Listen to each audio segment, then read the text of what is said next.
opportunity to have a soft landing here in the US, specifically here in the Valley. All of those changes in the environment that are going to impact everyone in business can be seen and can be addressed before you declare, "I've failed." We are redefining the future of connected buildings. Current KM systems are not intelligent and their design sends you back by 20 years. So the whole answer is, how do we make farming profitable and sustainable? Innovation is becoming increasingly global, and FALCONX was created to connect these global entrepreneurs with the rich pool of mentors, investors, and the deep knowledge of scaling startups that we have here in Silicon Valley.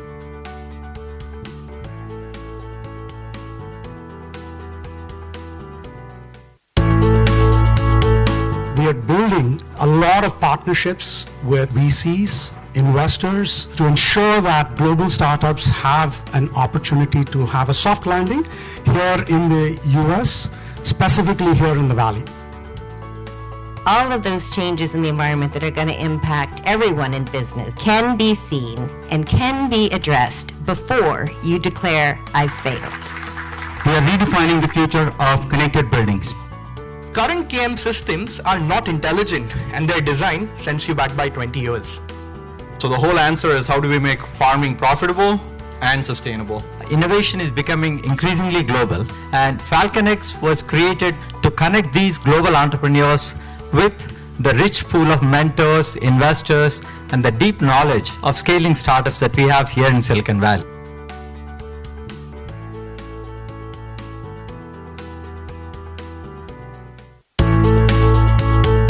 We are building a lot of partnerships with VCs, investors, to ensure that global startups have an opportunity to have a soft landing here in the US, specifically here in the Valley. All of those changes in the environment that are going to impact everyone in business can be seen and can be addressed before you declare, "I've failed." We are redefining the future of connected buildings. Current KM systems are not intelligent and their design sends you back by 20 years. So the whole answer is, how do we make farming profitable and sustainable? Innovation is becoming increasingly global, and FALCONX was created to connect these global entrepreneurs with the rich pool of mentors, investors, and the deep knowledge of scaling startups that we have here in Silicon Valley.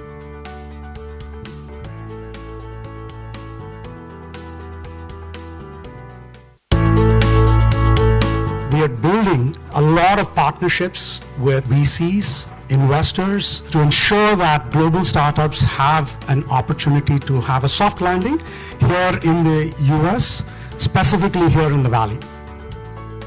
All of those changes in the environment that are going to impact everyone in business can be seen and can be addressed.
Hi everyone, we're about to start, so if you could please take your seats. Thank you.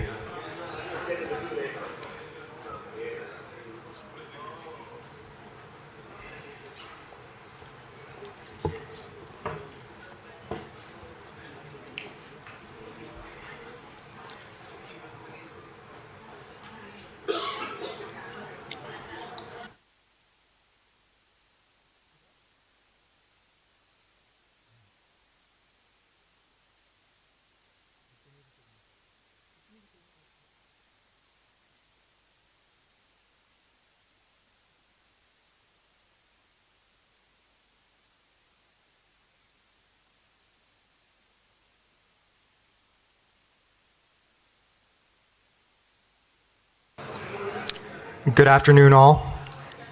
My name is Angad. I'm an associate with FALCONX, and we are thrilled to welcome all of you to the launch of our second Global Immersion program here in Hyderabad.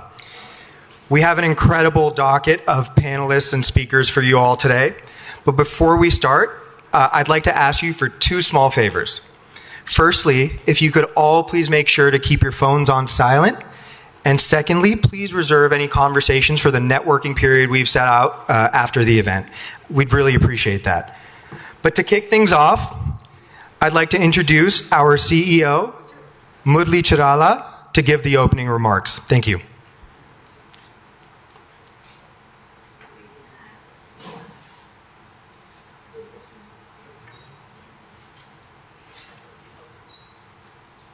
All right, the presentation is being lined up. As it gets lined up, let me take the opportunity to introduce myself. My name is Murli Chirala. I get a couple of extra minutes because I still reserve the right to have my 10 minutes of the spotlight.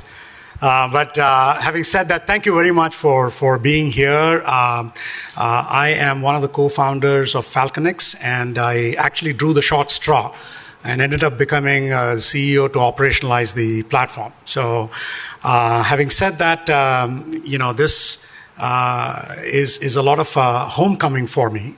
A few years ago, the idea to partner with T-Hub started thanks to some initiatives that I had, discussed with a good friend, philosopher, and guide in Sriniraj Garu, and we established that in I think the early September 2019, I believe.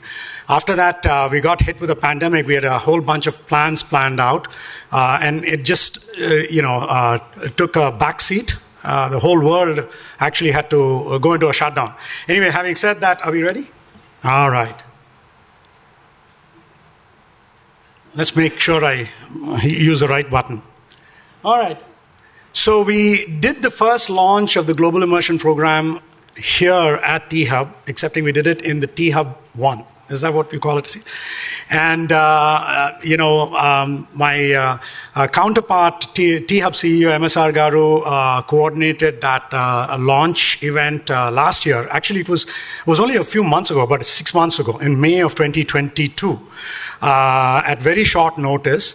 But the excitement of wanting to pull together, a whole host of startups and then bring them into an immersion program, and I'll explain a little bit about that as well, took place at that time, and since then we have not looked back. I think what came to fruition on August 3rd at a tech day was a reminder to everyone of my team that the day has come for us to scale this.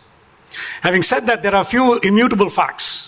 All of you have heard about India being one of the, rising powerhouses of entrepreneurship, and for sure, I mean, every one of you has written read about it in different articles, so you each have a different set of, it varies a little. But there was a very recent, December 2022, where a global innovation index, and you can see the credits to who wrote that report, Visual Capitalist, but they put together a set of criteria based on which they measured innovation across the world. And the scores that were based out here, I've changed the colors of some of the categories, and I'll point out the ones that are in red. I think India is already, we've got that covered. No problem, check mark there. The ones that are in yellow are the ones that are about, we're in the process of meeting those goals and objectives and making them red and ready. The dark ones, so obviously we have not much to catch up on. Having said that, today, according to this report, we are still a long ways off from the US, the European part of Nordic part of Europe, which is Switzerland, Estonia, Finland. They are way above in terms of the innovation index, startup per capita of entrepreneur, and so on and so forth. So we have a ways to go. We can't relax and pat ourselves on the back. But having said that, the good news is that We are here today. India today is small in the domestic entrepreneurship, even though we've seen unicorns, small in the global part of it, but our potential based on what we see today will get us closer to one of the largest competitive innovation ecosystems, both domestically as well as for the world. So there's nothing stopping us between now and then, excepting the limitation of saying, should we or shouldn't we? I think all of you that are gathered here today know that you have a role to play in making sure that we take it from here to there. And we at FALCONX have our role cut out to be the catalysts of some part of that. The partnership that we have with T-Hub is a big part of what we envision that will facilitate some of those things. Product deactivated. Let's see. All right.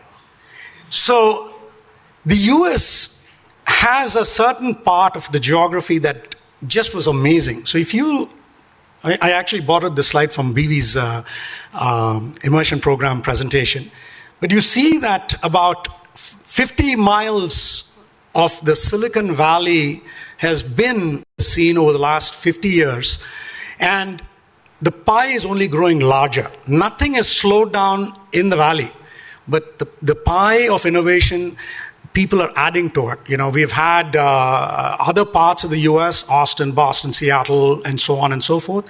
Other parts of the world that are adding to the pie, and India is going to be a big part of that.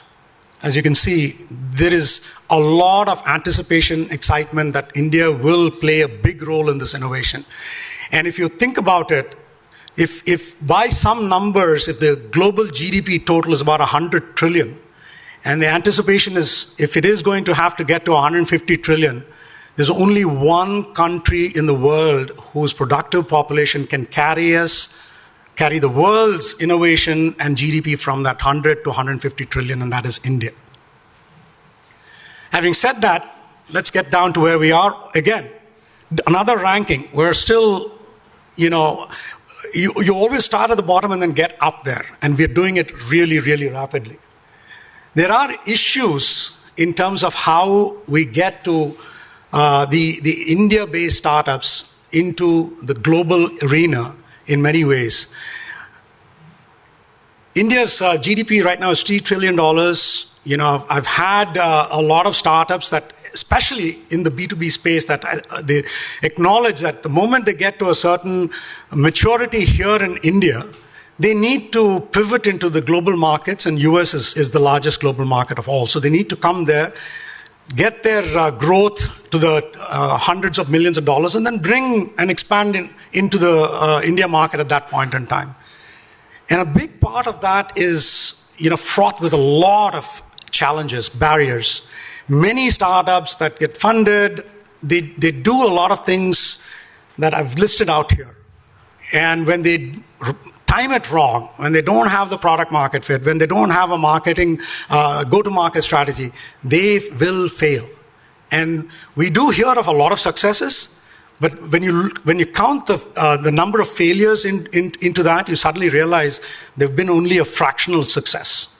So what we are here today as FALCONX is to ensure that we help you through this process to ensure the startups that want to pivot into the world, make sure that they account for these.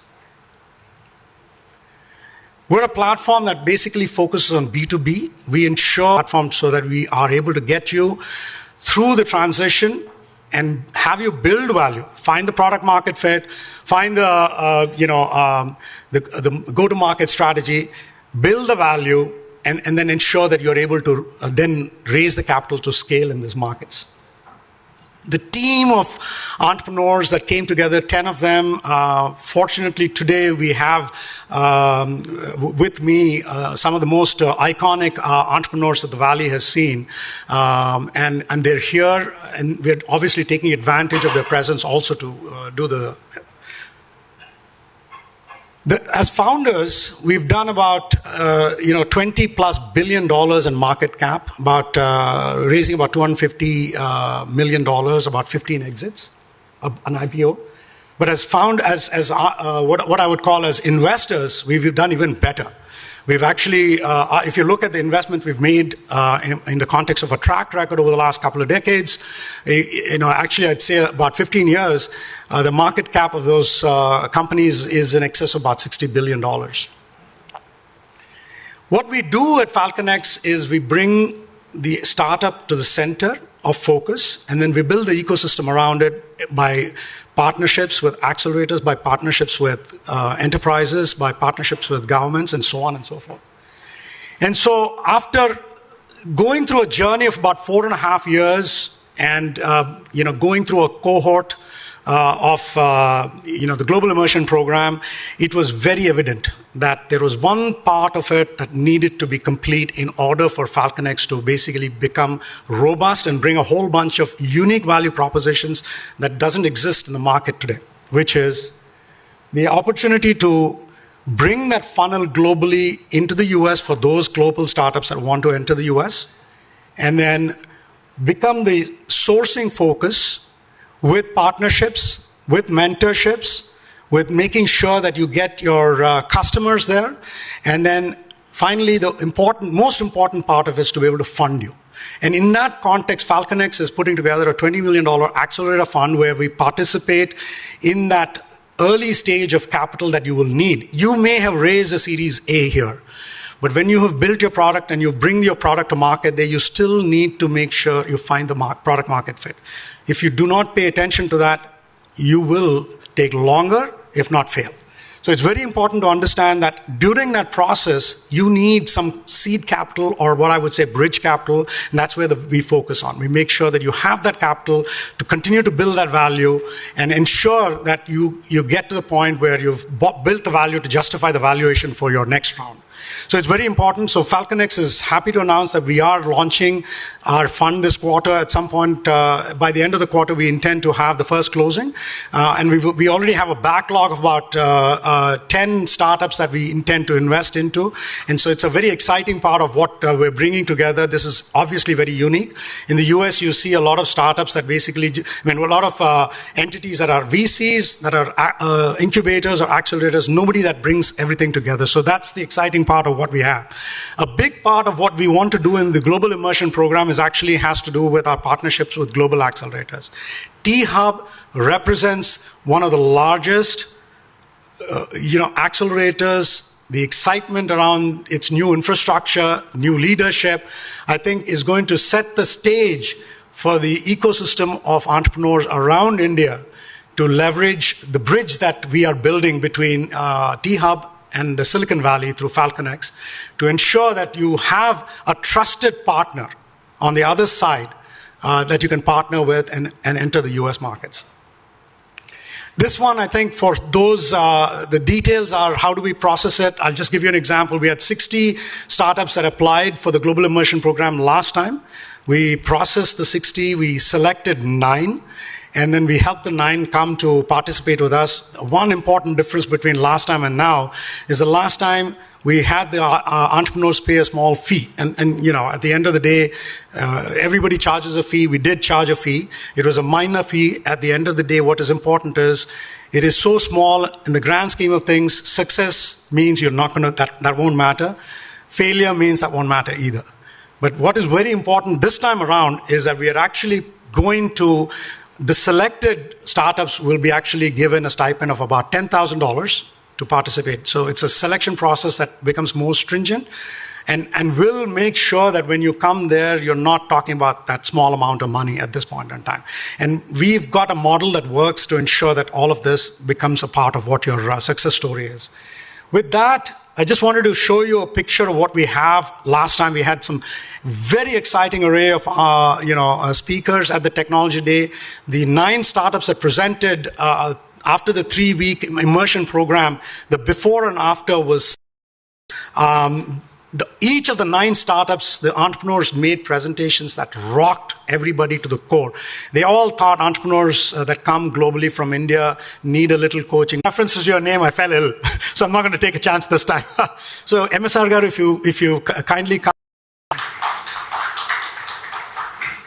So good afternoon. Good afternoon, Murli. Very hard act to follow after that rousing speech, so I'll try I'm also a little under the weather, so I'll try and keep this short. So first of all, welcome BV, welcome Sriniraju Garu, welcome Kishore Garu for being here, and pleasure to see the hall full. So maybe we'll just start with a little bit of background. I'm going to start with a story, right? And I don't see Raju Garu there. I see him there. Okay. So I'm going to start with the story. So I happened to actually travel to the US on a personal trip in February last year. I got there on a Monday and I came back on a Thursday, and essentially I had some stuff to deal with at home. So I was there, and then the highlight of the trip was I managed to persuade Raju Garu to allow me to drive his Tesla S, right? So first of all, we had a great conversation. I met Murli Garu, I met BV Garu in their office. And then the fact that, Raju Garu so willingly, a complete stranger whom he doesn't know from Adam, he said, listen, you can get on my car and drive, right? Without fear of me, banging up a $120,000 car, right? So that was the first. Now coming back to a slightly more serious note, I think when we started the conversation, right? And I think everything which we are talking about in FALCONX, right? I think is in line with what we are trying to raise money, then try to figure out what to do. Took us a while, hired and fired a bunch of people, etc., etc. So I think the program which they have put together, right, with such rock stars like BV Garu, Murli Garu, Praveen, Raju Garu, etc., is awesome, and it really fits in with. So we've been talking about it at TIA for a while, saying that our approach on what we are doing for our startups is fundamentally two parts. One is, we call it the 6 M's. So one is obviously for every startup, market access is extremely important, and the fact that all the corporate connects which they bring to the table, right? That's the first part. The second is of course access to money. And when Murli Garu told me about a month ago that they're putting together a $20 million fund, I said, please reserve the 20 million for T-Hub. Okay, I hope he does. Right. So that's the second part. The third part is, I think, the power of mentoring. So when you have, some people who've built $1 billion valued companies and can provide you real from the ground, from the trenches experience, I think it adds a huge amount of value to a startup. It's not somebody giving you, a theoretical back construct, but actually telling you, listen, this is what we tried, this is what worked, this is what didn't work, and this is what maybe you should think of doing. Right, so that's the third part. The fourth part, again, I think we've all seen that it's a big challenge for many startups, particularly if they're a single founder company, right? To find an appropriate person to go out and set up a base in the US. So that's another area where I know they've been helping many of the 9 startups who are part of the first program. And the last one is, I think, the power of motivation, mindset, and community. Right, bringing all of these pieces together, right, and supporting the entrepreneur on their tough journey, right. So I think that's a great thing. And of course, the last part, which is what we call methodology, which is putting together. I've heard so many very glowing reports about the masterclass which BV Garu does, and I think it will add enormous value to the startups, right. So from that standpoint, we are really delighted to be partner. And actually, after they came back, after the 4 startups whom we had sent last time, which was SegMind, Onward Assist, Race Energy, and Construction AI, all of them were, I was almost asking Arun from, I don't know if he's here. Arun from Race Energy, are you here? Okay. So I remember meeting Arun just after he came back, and he was really waxing lyrical about the program. I said, listen, you've been completely subverted by them. He said, no. He said, no, MSR, they've really done an absolutely fabulous job. And, they've essentially reduced my time to market, helping me getting my, product market and my GTM, which I would have, had to experiment endlessly to get to, and reduced it significantly, right? So delighted and privileged to be part of the program. And obviously all the entrepreneurs here, this is the first of many. In fact, when Murli Garu was telling me that they want to do one program this year, I said, Murli Garu, we should push ourselves and do at least 2. Okay, I hope we'll get agreement so that we can have at least 20 plus startups, of which I'm hoping that a large number can be from our ecosystem, right? So thank you for being here, and look forward to building on this partnership. And we all know, right? And I'm going to take I have to be very careful here because BV Garu is from Bangalore, so I'm going to be careful here. But I think if you think about it, we have obviously had a late start compared to Bangalore and a bunch of other things. But there's no particular reason for us at this point of time, given what we've built by way of physical infrastructure, by way of government support, by the way we are trying to go about this in a structured way. This partnership should hopefully in the near term and the long term lead to many, many very successful companies from Telangana making a huge dent in the US market. So thank you, good luck and Godspeed.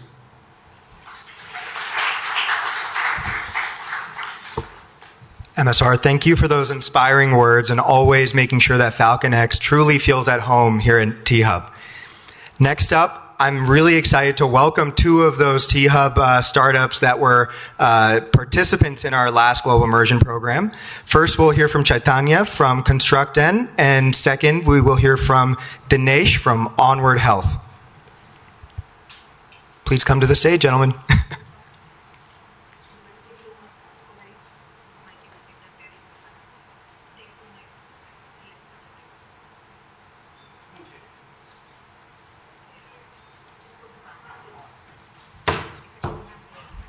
Hi everyone, I'm Chaitanya from ConstructN.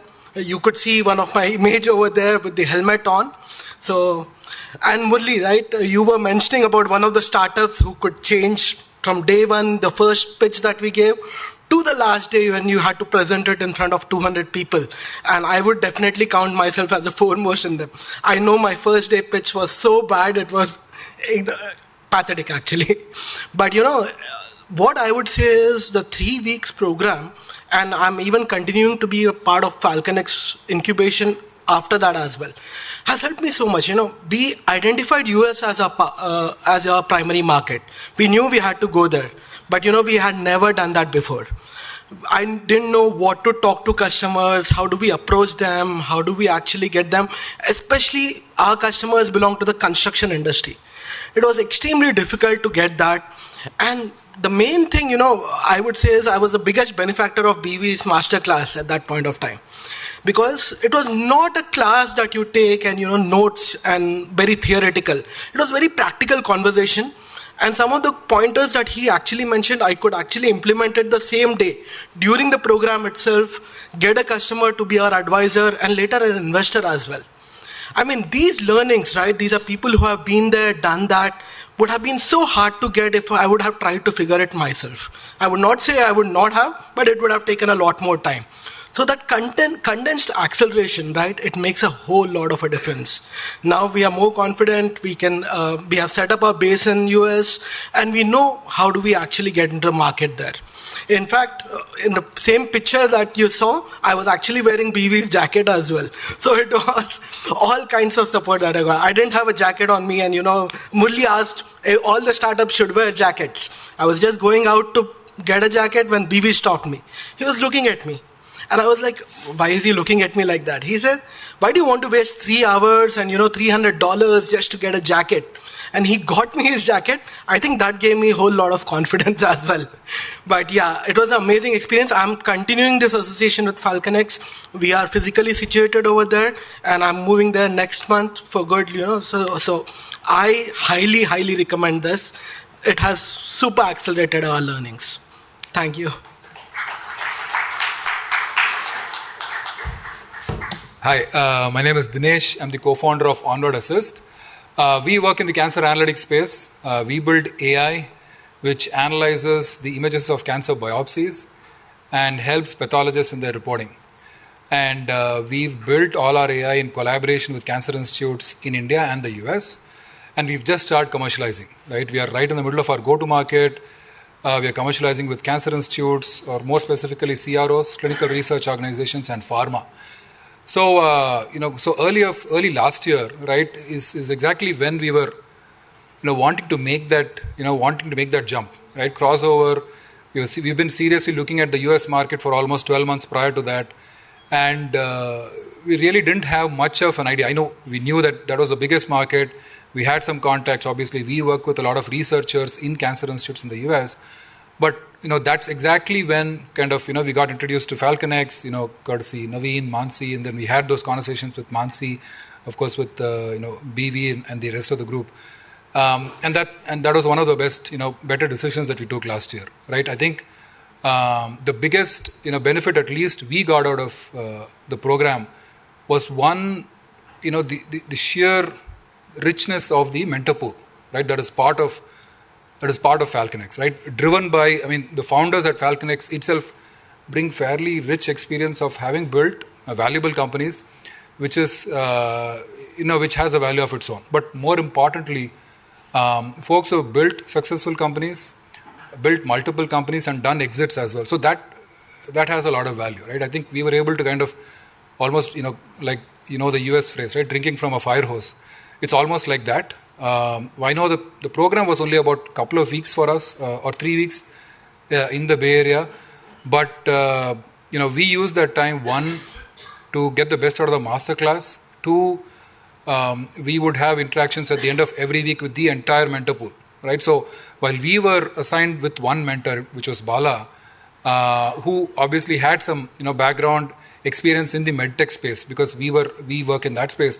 But mentors were always open to kind of, hear our pitch at the end of every week, would walk up to us and say, what, out of my, this large pool of founders, investors, entrepreneurs that I've worked with, what, I think this particular contact can work for you, right? So that was really, kind of, heartening to see. So that, just out of that, so it's always also about the founder kind of making the best use of the program, right? Program has a structure to it. There are a group of founders.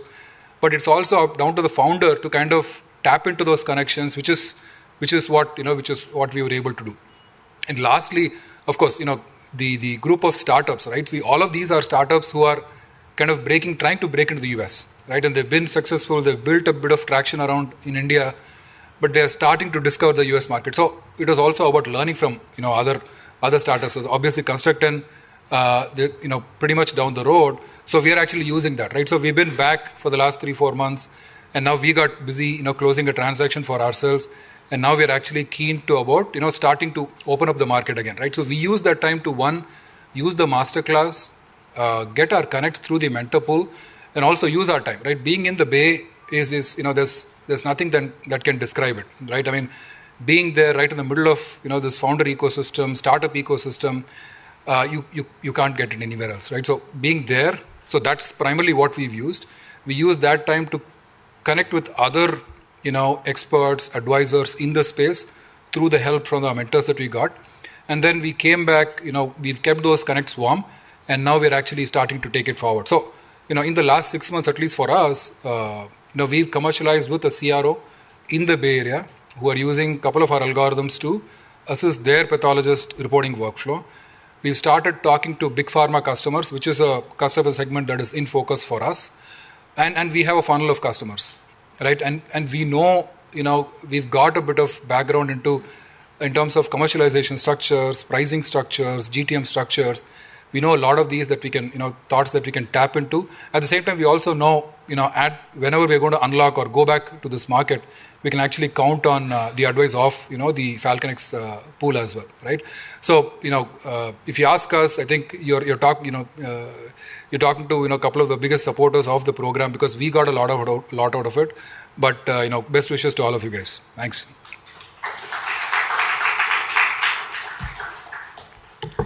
Thank you, Chaitanya and Dinesh, for sharing your experiences and all the kind words. We're so thankful to have you attend today and really look forward to our continued engagement. For our first keynote address, I'd like to introduce Murli Chirala, who will be conducting a fireside chat with Mahesh Kohli, the co-founder and president of GreenCo. GreenCo is a true force in renewables that has been rated by the Energy Intelligence Report as the third most progressive renewable energy group in the world. And we are honored to count GreenCo as one of our valued partners. Now, please give a warm welcome to Murli Chirala and Mr. Mahesh Kohli. Thank you.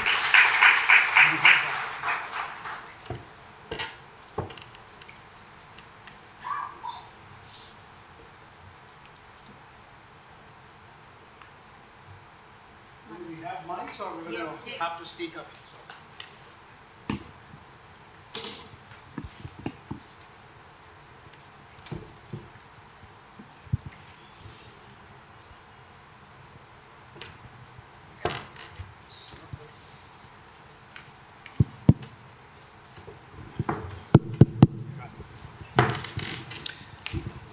So thank you very much, Mahesh Garu. Very excited to actually get you onto a fireside chat so I can change all the topics we discussed before and then put you on the spot on a few of those things. Thanks for the invite and great to be here. No, having said that, the exciting part about our the partnership and our findings about what Greenco does is, as we worked with various partners in the industry as a part of making sure we bring value to the startups and then allow the connects to happen, we were introduced through Raju Indukuri to Greenco.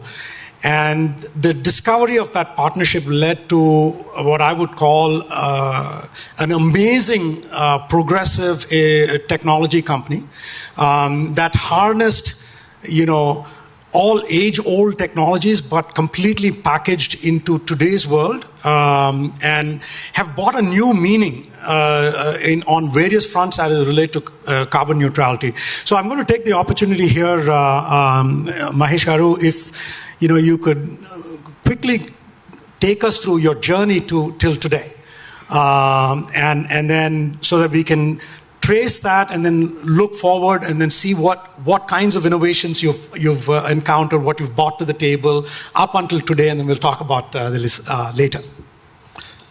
Sure. Now it looks like our journey looks too long. We are a 15-year-old platform. In these times, the tech companies in 15 years they can achieve a lot more than what we typically have achieved. But I think clearly since start of this millennium, the whole concept of how as economic activity and impact of the economic activity on environmental sustainable, on energy, on quality of life has come to more focus, right? So, previous to this millennium, it is all about economic activity at the peak, and if anyone produced less GDP growth, it was seen as a backward step. I think as humanity, we spent in the last 50 years the resources which were spent by ancestors the last 5,000 years, whatever, right? So we have consumed so much in the last 50 years, the last two generations in every form, and of course the next 50 years is the 2050 target. Everybody set out to achieve for net zero. So there has to be many interesting pathways and transitions to balance that, and I think so. I've been through probably 2-3 different so-called clean tech waves. When we started, there was a clean tech wave, and in the last decade, middle of last decade, another clean tech wave. Now it's called climate tech. So it was clean tech. Now it's called climate tech, and I think, of course, we started with the view that how do we make energy from nature's resources on par with fossil fuel energy, and we have done large investments in the whole the solar, wind, and hydro space. I think about 5 years ago, we took another long-term view that energy from renewables is great, it's clean, but it is inherently not valuable to the economy. I mean, it has got very limited role to play because it's not a firm energy, it's not a high-quality energy. So renewables is green, but beyond green, it's lowest quality, least reliable, least useful energy, actually. So most people think that I'm anti-green, but so our challenge was, how do we take this complex energy, how do we make it valuable to the economy, valuable to the industries and to the different marketplaces. So we started investing very large-scale energy storage. We've gone back to, we looked at around the world, looked at West Coast to Taiwan, to China, everywhere, and went back to a a 19th century solution to solve the 21st century problem, and that's one of the largest storage models we're building. I think we're investing around $5 billion in building the largest energy storage network in the world. We're building around 50,000 megawatt hours of storage.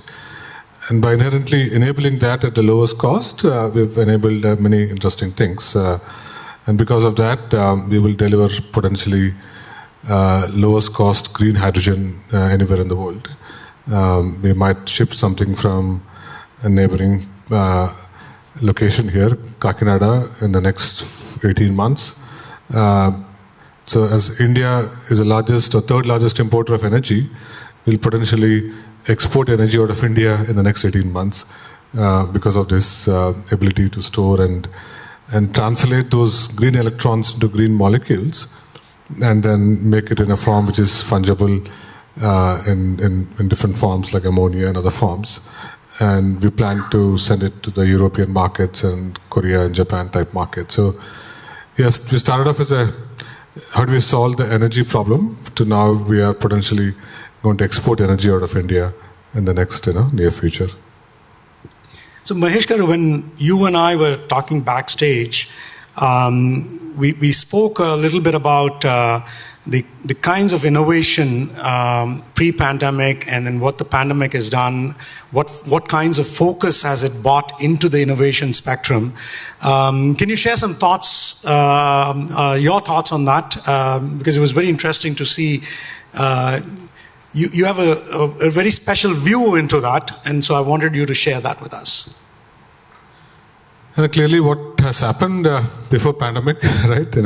Again, going back to the last 2 decades, in the beginning of the millennium decade,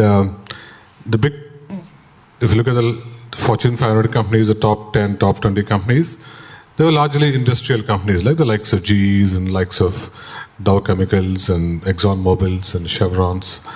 If you look at what happened in the last decade, a big part of them got replaced with technology companies, mostly from Silicon Valley. I would call them as, and I will call them as emotional tech companies, which was obviously making an important part of the, in how the quality of life is, addressed. And I think what pandemic did is brought the focus back on science, right? So when COVID happened, the world was not looking at Google or Apple to give them a solution, right? They were not looking at West Coast for providing solutions. They were looking at probably the core science-based companies, whether in East Coast or core of Europe or Hyderabad, to provide solutions. So I guess that's an interesting transition that has happened. That globally now, COVID has brought the focus back on sustainability, and the new sustainability, both from quality of life, way of life, whether it's healthcare, whether it's climate, whether it's industries, and that is creating a lot of. So every corporate today, every CEO is now set, interestingly, new benchmarks on how, as business, they will be sustainable, but also what is the role in making the climate and the environmental sustainability as well, right? So if you look at, I guess I was just looking at some data. From now to 25, there will be at least over 1.5 to 2 trillion of investments will be made in the broader climate tech space, because that's a new focus. I mean, I don't know if you saw that quite a few activist investors have taken a role in replacing CEOs who were not addressing this problem. Exxon Mobil board was changed, Shell board was changed, Dow Chemicals board was changed. So any innovation now, of course, while it supports the core industry, I guess the new digital is about climate and sustainability. That innovation, how is it benchmarked against? Not just on efficiency or not just on making more profits or reducing cost. Does that innovation, if it's measured against what value it adds in reducing carbon footprint or eliminating carbon footprint or making water more cleaner or air more cleaner. At some benchmark, that's the third dimension, which needs to be put in place. And I guess just last year alone, around 22% of the global VC investments went into climate tech. Around $85 billion went into climate tech. And most large pension funds are telling most of their investments that unless there's a direct correlation between investments and climate and sustainability, they would score those investments at a lower value, not just anymore only on the returns. So, I wanted to go back to another aspect of climate change. Everybody, especially Rajgaru, for instance, he's got a Tesla and he thinks he's carbon neutral. But in some of the conversations I had you refer to, that's not really enough. There's a lot more that needs to be done. So can you kind of break that down for us so that we understand, should we buy a Tesla or should we do other things in addition to so just explain that to us. Sure, I guess I can have more liberty in Hyderabad to speak about it than in last time in your campuses in West Coast. And that's the whole mobility is probably contributing to around 1/3 of the global emissions. I think mobility contributes to close to 2 billion tons of emissions a year. I think transition of mobility from oil-based to EV, electrification of mobility has been a very important behavioral change and economic shift across the globe. And of course, Tesla is an example of that.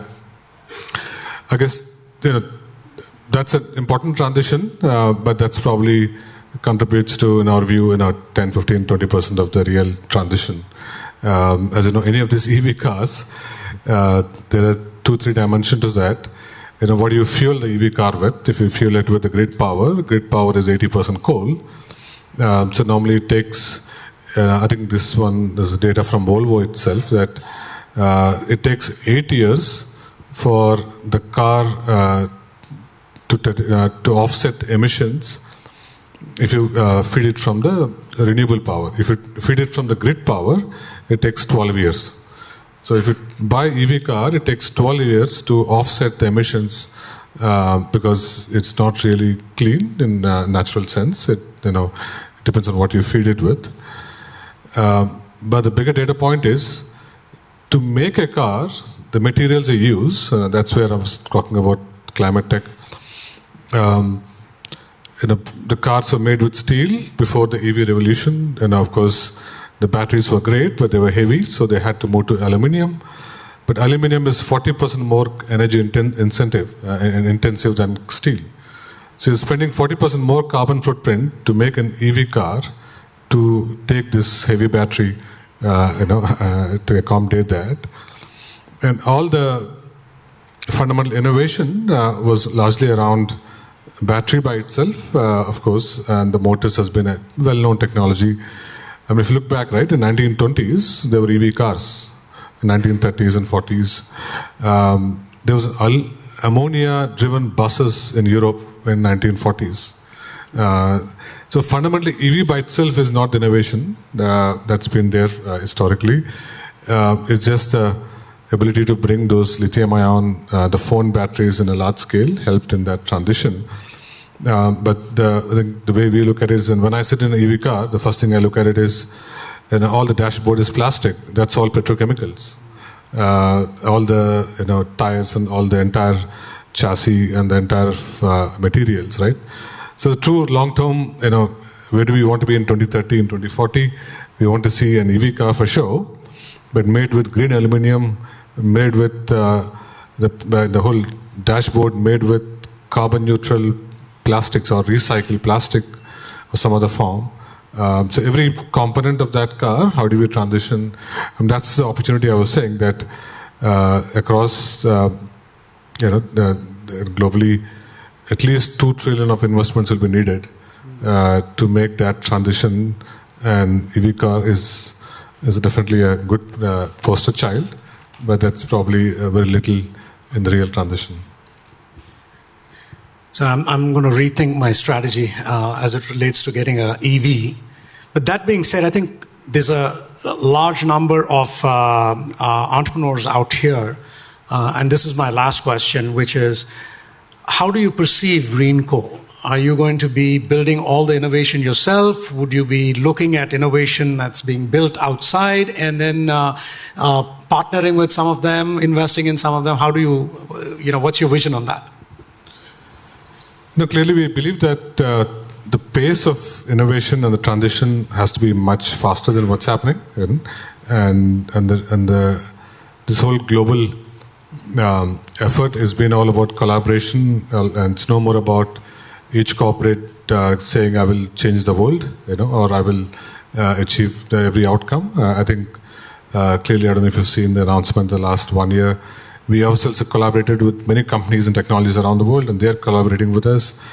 So I think by 2030, there is a massive opportunity and challenge to enable not just energy. I said every fabric of the economy and society, from anything from these materials to everything we do, from the soil we are cultivating. I said it's probably once in a generation opportunity where you're looking to change everything. You're not just looking to change, some aspect of your economic quality of life, right? And so the innovation opportunity is massive here, and it's not just driven to medical or healthcare or only driven to some industries. So we are definitely looking at any of those, the whole spectrum of opportunities of innovations out there and startups out there. We recently supported Skyroot and something similar, where we could support to accelerate. So the word is about acceleration. Anything we can do to collaborate, to help support, to accelerate the energy transition or accelerate decarbonization. And it's a great opportunity to reindustrialize what is there. The world has been hardwired with in a particular way of doing business. Just as Amazon came and reindustrialized how retail is conducted, that's an opportunity now across all sectors to reindustrialize and work towards finding a way to create reduced emissions or eliminate emissions or decarbonize and create a very long-term sustainable quality of life. Well, thank you very much, Mahesh Garu. I think we've heard all your plans and visions. How you've explained the opportunities that the entrepreneurs here have as it relates to Green Co. We see that being very exciting. We thank you again for taking the time to come here and then addressing Thanks a lot.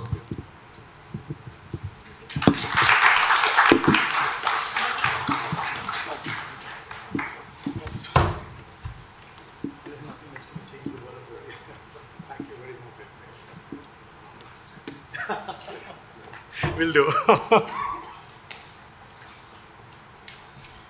Needless to say, we cannot wait to see what a truly green future looks like. Now we have an exciting panel on building a diverse and equitable ecosystem, which will be moderated by Priyanka, who is the head of international partnerships here at T-Hub. Take it away, Priyanka. Thank you. First of all, welcome everyone to T-Hub, the world's largest innovation campus. We all know and we have seen that creating a diverse, equitable, and inclusive ecosystem is very hard, and it's a very incredible job. Today, even though we know that we have a long way to go, today I want to introduce you to three of our panelists who have broken all those barriers and have been action-led leader, creating their role, their part to create this ecosystem. As first panelist, we have Padma, co-founder at Flashline EMS. We request you to come onto the stage. Flashline EMS is an innovative AI-driven electronics manufacturing EMS partner. Padma carries 20 plus years of experience and has taken various hats in managing corporate innovation strategy, supply chain management, etc. Next, we have our panelist as Namita Banka, Managing Director of Bank Biolu Private Limited. She has been social entrepreneur, scientific process developer, environmental activist, business consultant, speaker, mentors to various of our women-led enterprises. She is, in fact, the first lady to have successfully built a sanitation business in India. Next, we have our last panelist, Ms. Uma. She is the co-founder of Star in Me. She is the management consultant turned entrepreneur. After a corporate career of 17 years, she decided to pursue her passion for diversity by co-founding the Star in Me with a vision to bridge the gender gap in workforce and in leadership. Welcome to all our panelists.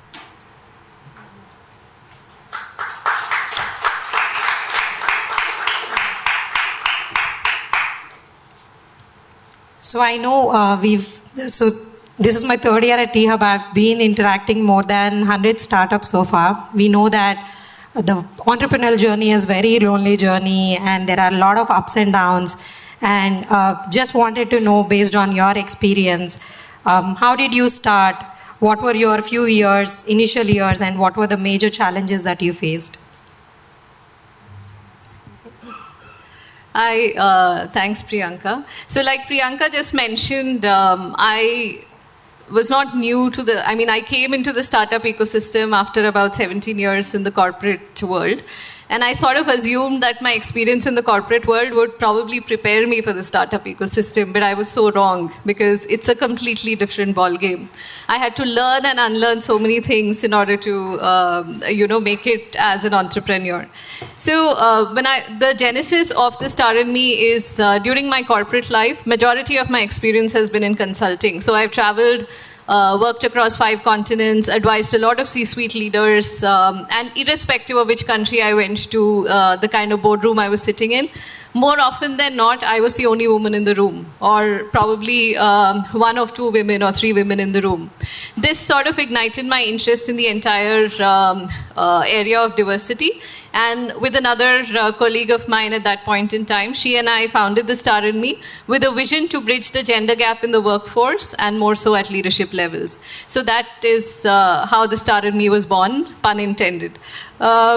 So the Star in Me basically works with organizations to create inclusive workspaces and high-performance teams. We work at the intersection of diversity and inclusion and leadership development, because when we worked with organizations and gathered insights, there were 2 problems that they were facing. One is to recruit the right kind of women at mid to senior levels, and secondly, to develop women leader pipeline internally. So this is what we help them with. We have a product which is a SaaS-based corporate learning solution, and we also provide several services in the leadership and diversity space. We work with several organizations, Fortune 500 companies. There were a lot of challenges. We are a 4.5-year-old company. We'll probably talk about that as we get to the next question. Thank you, T-Hub, and thank you, FALCONX, for inviting us for this interesting panel. I'm Namita Banka, the founder of Banka Biolu.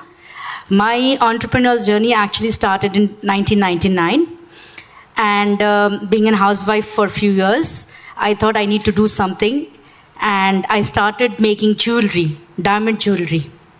And then I did my post-graduation in that, and I worked for almost 10 years in that field, from designing from concept to completion stage. But as you know, I come from a very traditional Marwari Rajasthani families, where we have been given a framework. So you have to work in this area and not beyond that. So I was not allowed to go outside the house and work. So my longest job was 2 weeks. So that's the thing. Then I thought that what am I supposed to do?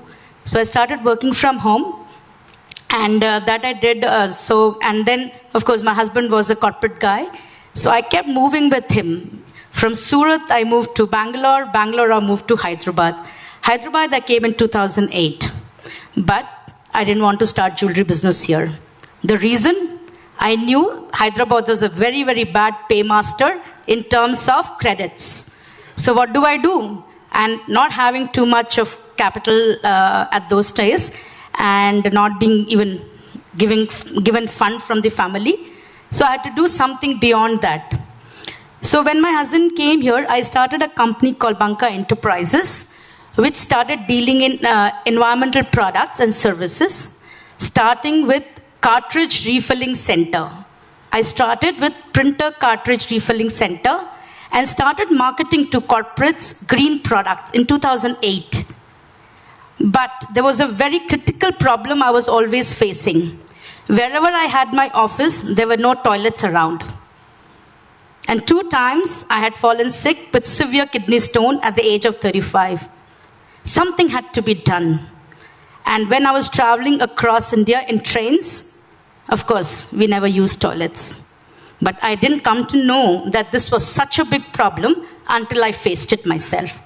So in 2009-10, I started working with Indian Railways, providing them sanitation solutions. Like they had toilets, but they had systems, but they were not working. So I started working with them very closely. Coming from just a BSc graduate, I understood what they were trying to do. But I understood one very, very critical thing, that operation and maintenance was key to success of any toilets or any asset that's being built. That's how my journey started in 2011-12. I started this company called Banka Bayalu Private Limited with full-fledged working in sanitation, started building toilets, took the technology from DRDO, and learned about the technologies involved around sanitation services, sanitation toilet, treatment, and so on and so forth. Today, we are a 10 years old company. We have gone IPO in 2018. We are valued at 90 crores today, just started with 10 lakhs. And we have almost 700, 800 employees with a full 5 management people. And now we are moving more into water and water treatments. And we have built our largest treatment plant, first treatment plant in Hyderabad, based on MBR technology in my home, Vihanga. Thank you so much. That's me.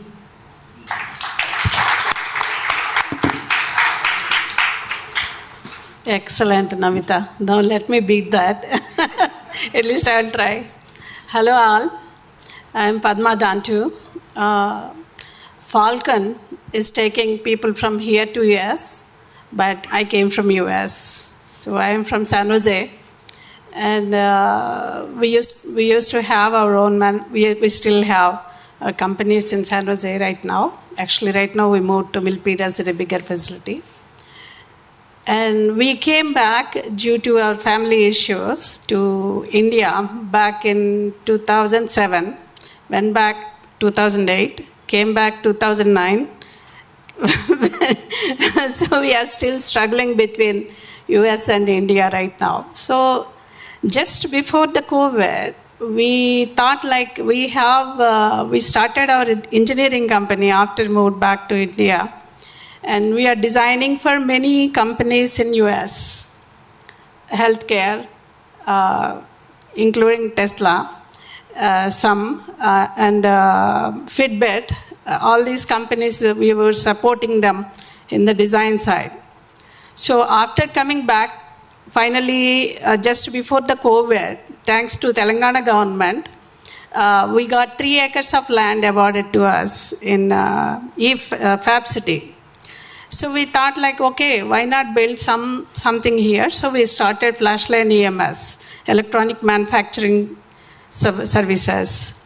So we have 18 years of complete supply chain design and logistics experience. We thought it's going to be a piece of cake. But guess what, huh? Any startup is a real nightmare, anywhere in the world. So in US, you struggle for funding. In India, you struggle with your governments, you struggle with your funding, you struggle with your network, you struggle with anything that you give. Today we have about 100 people. And we say we don't know we are still successful or not yet. We are still struggling. We are electronic manufacturing company. One thing I want to ask, today I was going to talk to women entrepreneurs, but I can barely see very few of them here. MSR, sir? You have to promise us more women next time. And Murali Garu, I want to ask you, how many of your 9 starters that you have taken up, how many of them are owned by women? You'll be the first one. Maybe they are owned by women, they have to run by women. Thank you. I think each of you had a wonderful journey and wonderful challenges for us to learn a lot. MSR is doing his best. So I can tell you this, 40% of our task force at T-Hub is women-led. In fact, I lead corporate, so I lead international engagements. We have one more who leads the corporate engagements. So we are looking and recruiting more of women-led engagements as well at T-Hub. We have started engaging women-led founders, and we would be happy for you to come and be part of that as well. So coming to you have had your journey building scalable businesses. So what do you think are the key essential elements that you need to build a sustainable and scalable business? Maybe I'll start with Namita, since she's the one who is more at the sustainable startup. The first thing I always feel that the idea of quitting should never come. So many times I just felt like I wanted to quit, but the problem was such a large and it was so emotional that 50% of the population is suffering. The idea when it is to come every day morning that Namita, you can't give up, because the problem that you're trying to solve is for the larger cause. And I think so, if you have that in mind, you get the support. And I've been very fortunate to get those kind of support as and when, because I was so headstrong that I need to do this. Many people definitely told me, what shitty business are you doing? But I think so, that's what I wanted to do. Super. Uma, if you can throw some light on how to build a sustainable, scalable business like you did, any few tips that you can give to us. Yeah. So I think a lot of people nowadays, and I myself am guilty of this, but I've learned over time that you don't get into tech at the beginning. First, build a solution that works for your customers. Find the right kind of customers, make the model work for them. And once you know this, that it's working, your solution is addressing the problem that they're facing, then you scale it through tech, then you scale it through better marketing and so on. So this is a huge lesson that I learned over time. The second thing to add on to what Namita just mentioned, right? For any startup entrepreneur, the original, and you would have noticed as 3 of us started talking, we always started with what led us to start this particular venture, right? So there was a reason why we got into this field. Nowadays, I see, because of all the news coverage that startups get up, and there is this concept of survivorship bias. You only hear the good stories. So the startup journey is being perceived as something that is extremely sexy. People become billionaires and they become very famous and so on. So a lot of entrepreneurs today are getting into startups for the wrong reasons, to either become rich or to become famous. So I think when your startup is passion-led, it is based on something that you personally faced and you're very passionate about that problem, then you can, face whatever challenges come your way. Otherwise, it's, given the kind of a roller coaster journey that a startup journey entails, it's very difficult to hang in there if you're not really inspired. So I know, Padma Garu, the entire manufacturing sector itself is a very difficult sector to crack. We find many of our startups, in fact, we had tough time finding semiconductor startups for our own cohort. We had to go through partners. I remember we did a lot of outreach, scouting for the right kind of startups to be part of the cohort, especially for the manufacturing. To help them find the right kind of partners is a tough job in itself. How did you build a business that's sustainable and still growing?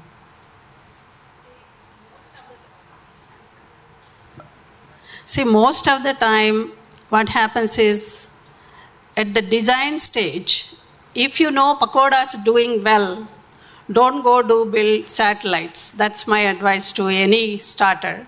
So if you know something well, then if you have a product that you believe in, then give it to us. We will develop for you. You go chase your funding stage. So that's our niche. So if you have a niche for your product, if you think that your product is going to hit, then you go hire somebody to do certain things for you, and you focus on that product to develop and do the marketing. Marketing is the most complicated thing. That selling a piece of cake is very difficult if you don't have proper marketing techniques. And especially if you don't have ingredients, you will be dead meat. So you need to buy that ingredients.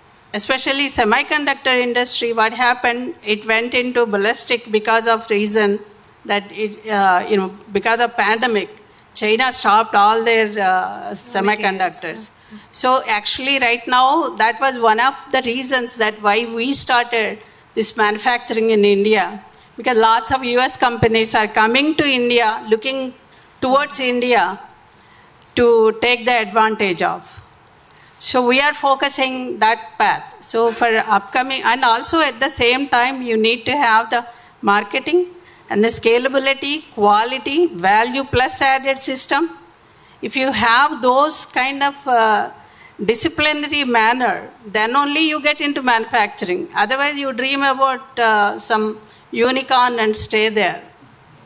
I strongly suggest that. Manufacturing is extremely difficult and extremely difficult to sell, and you need to have the correct amount of synergy to put in to sell.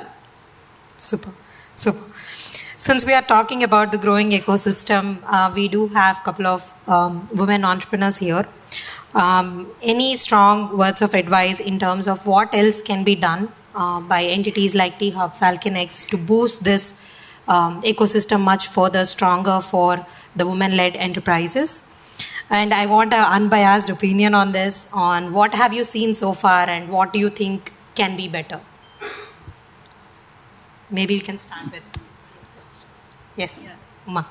So in terms of an ecosystem, I think irrespective of gender, the startup ecosystem should be the same. But I'd like to highlight a couple of unconscious biases that we as women entrepreneurs face. And the first question when I initially started my startup and I started talking to people and presenting, me and my co-founder, who is also a woman, we walk in and start talking about it. And the questions that we come across are, what do your husbands do? And it is completely irrelevant to the discussion. They are not in the room. How does it matter to you what our husbands do? And when we tell them, incidentally, I met my husband at an IIM, my co-founder met her husband at an IIT. The next question is, are they the ones really behind the company? Are you sort of front-ending it? Which is insulting on so many levels, but that's the first kind of bias. The second kind of bias is, before you start talking about your business idea, they assume that because it's two women, you're probably doing something in the fashion area or in the beauty or cosmetics area. Nobody thinks beyond that. So, that's the second sort of bias. The third thing, when we start telling them, okay, we're doing something around diversity and corporate learning. So is it a non-profit organization? Is it an NGO? So, the kind of biases that we have to put up with, it's completely, I can laugh about it today. But if you imagine a woman entrepreneur with, let's say, 3-4 years of experience who may not have such experience and confidence, it will be extremely discouraging for people like that. So that's something that all the people within the ecosystem should be extremely mindful of. We as women entrepreneurs are capable of as much as, or if not more than male entrepreneurs. So don't treat us with these biases.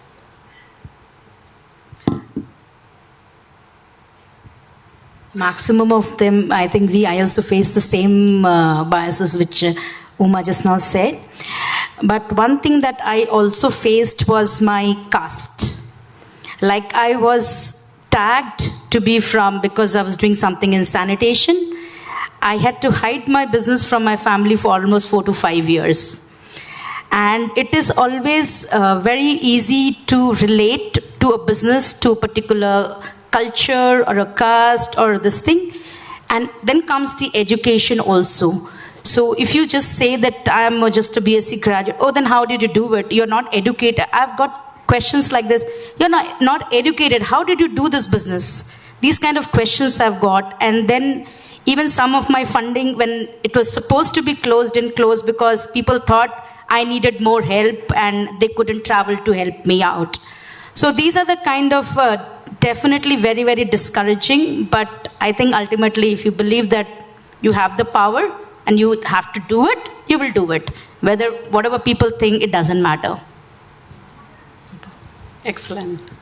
For my side, I went to States, so I really don't know what women like Namita goes through, all these situations when comes to this unbiased towards the woman and the economics and everything. For my journey as from Silicon Valley, I was fast-facing. I'm a go-getter. I have the confidence of getting anything and doing anything. If somebody tells me you can't do that, it gets me really, even if somebody tells me that they can do it also, it makes me furious. Honestly, why can't one do anything? You know, we came this far. So just because of women, I agree, you have some certain restrictions, but you can break that barrier and come out and do what you are best at. Anything that could be. Making pakodas is also a wonderful thing. So in my opinion, anything that you feel that you are best at, go after it, get it. MSR sir, I want to ask you one thing. Next time, I'm sorry, I have to, yeah, please support him, please. Please support him. Next time, I want to see more women. And we want to coach them to the next levels, how they can go into in any field that they choose to.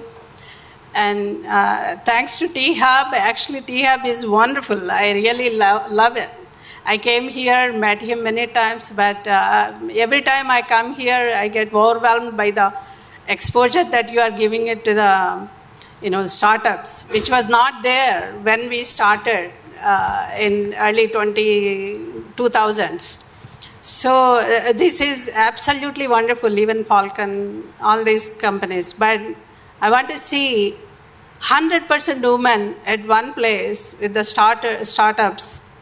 And we want to see what they're going through, at what level a woman entrepreneurs can help them to guide. There are even the ones that are already in the business are also facing. Yesterday, Namita is telling me, I have this problem. How can we solve this? So that sort of things that how, like financially, networking, or going after some businesses that they are failing, their quality is wrong, or their machinery is wrong, whatever they are doing. I don't know about you guys. I am volunteering to help you guys. So just let me know, please. Thank you. Thank you so much, ma'am, for that. So I think, yes, so to all the women entrepreneurs of the system, so we encourage all of you to be more engaging, come up with the ecosystem, and also bring this inclusive and also equitable environment to boost this kind of entrepreneurship. Thank you so much. You want to add something? Okay, great. I want to say something here, that in my journey of this 10-12 years of sanitation, my first order, my first corporate order, my first bank, everybody, the other side was a woman. Oh. And I want to say this, that way the government is saying that every board should have a woman, I'm very excited, very happy, because when you have a woman on the board, or when you have a woman on the other side of a startup also presenting, you have a different perspective. You come up with, maybe the four guys are thinking something else and the women will think something else. And that makes many of us make our choices differently.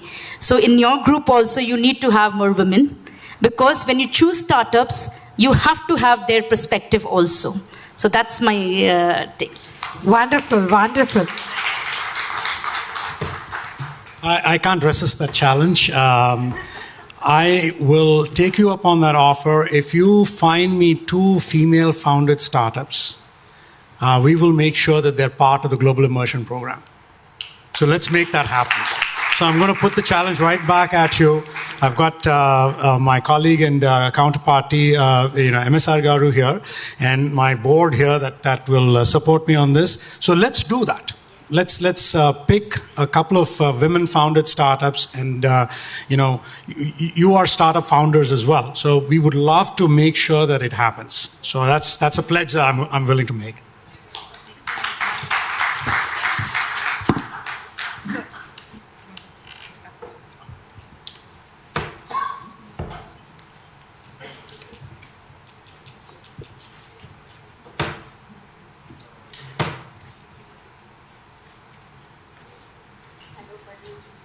Thank you so much for the wonderful panelists. Over to you.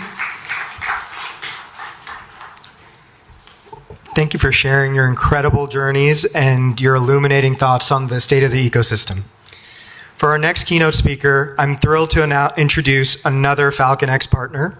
Please give a warm welcome to Mr. SGK Kishore, Executive Director and Chief Innovation Officer for GMR Airports, to share GMR's vision for innovation. Thank you.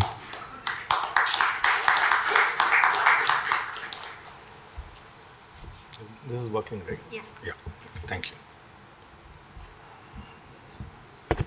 So good evening, everyone. I think last couple of hours was very, very, what I should say, interesting and a learning opportunity for me. So thanks to FALCONX, Murali and other team, I wouldn't have imagined myself sitting for 2 hours and listening to people. So I think thanks for that. It's a great learning opportunity. And before I get into the corporate innovation program, what GMR is doing, I think I should also mention about my experience with FALCONX. So last year, June, we were in the US, and between 2 of my scheduled programs, there was a couple of days which was a break. So really, I was not able to decide what to do. Then my head of innovation, Ramaya, said, why don't you go to FALCONX? So I was in the East Coast, had to go to the West Coast for one meeting. I didn't realize, I thought it is like Hyderabad, Delhi. I was in that frame of mind. I said, okay, I'll go to the West Coast. So it is really like going across a continent and all. And so I was thinking, why did I do this? So very short notice to Murali, Raju Garu, and all the other people. And to my surprise, when I went there, the way they have lined up everything. So one good learning is take every activity in your program very seriously. So they could have thought some guy is coming from India, from GMR group, so we can just shake hands and have a casual chat. But they have taken it very seriously.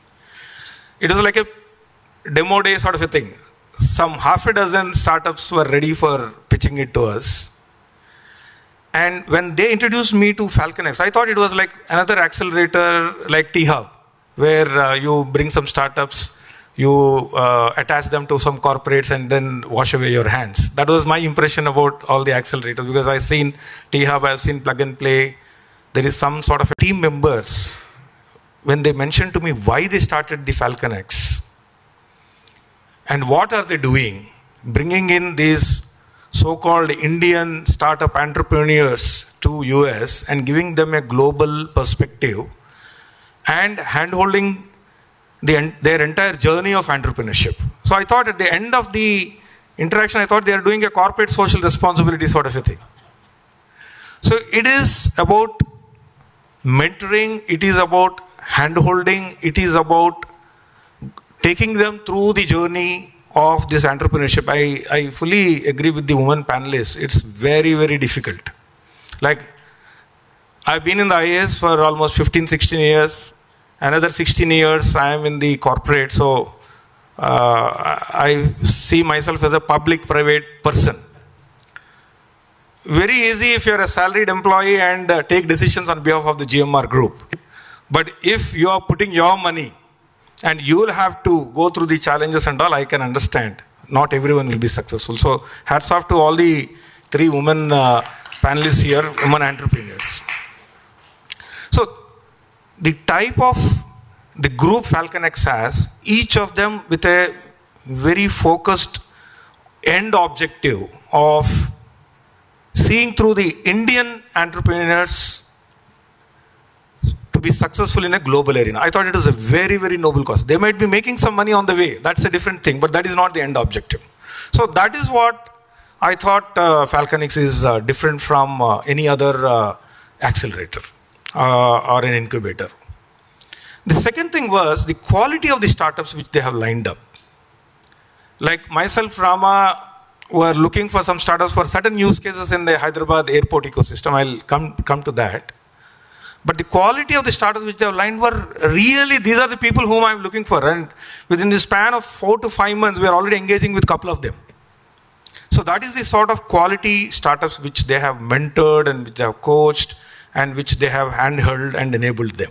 So I think FALCONX, real hats off to you, to the founders, to the group of founders, for the serious social commitment. I still say that you are a social organization rather than a commercial organization. So that's about FALCONX. And of course, many things have happened after our visit 6 months back. And when we asked Murli to be an advisor to us, he very immediately said, no problem, sir, it's a privilege to be working along with the GMR. This is the sort of humility, the values and belief system each of their founders have. I think so. That's what I thought I should acknowledge. Definition of a startup. Startup need not be like someone who is using a new technology or emerging technology. It is about identifying opportunity. It is about leveraging the opportunity and the challenges within there, take cognizance of that, and creating into a product or a service which will create a difference to the human. That is where, and while doing that, you'll also have to make a difference to the society where you are working. So this is the vision statement of the GMR group. And for our chairman, the role model is the Tata group. You see, salt to semiconductor, more than 2 centuries old organization. How it is adapting to new environments, new challenges, new opportunities, new problems. This is where the definition of startup is, it is not which technology you are venturing into, not which sector of the industry you are into, like we are discussing about service sector, manufacturing sector, etc. It doesn't matter. How you change adapt your organization to the changing times. So as someone mentioned, the change which was happening in the early part of last century versus the type of change which is happening in the last 2 decades. Now it has gone exponential. So the organizations have to be much more agile, much more flexible, much more, what I should say, getting into learning mode, understanding what is happening, where are the opportunities. So this is what an organization should do if they have to survive.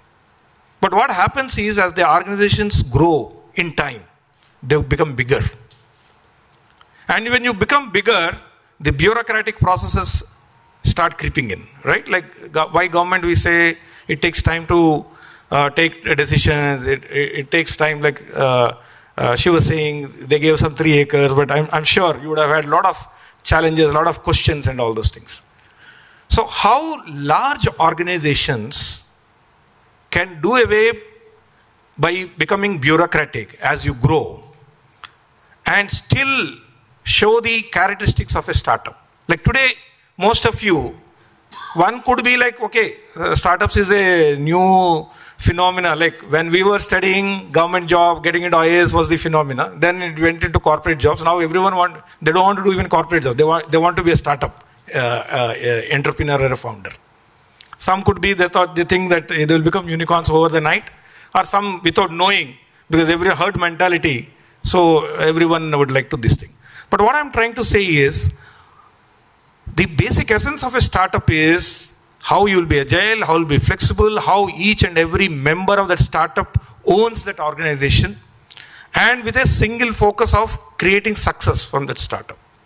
So these qualities can large organizations, can they display? how large organizations can behave like a startup.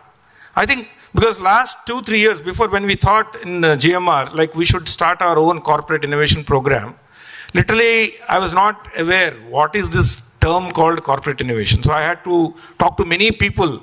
Luckily, Hyderabad has started becoming the innovation capital of India.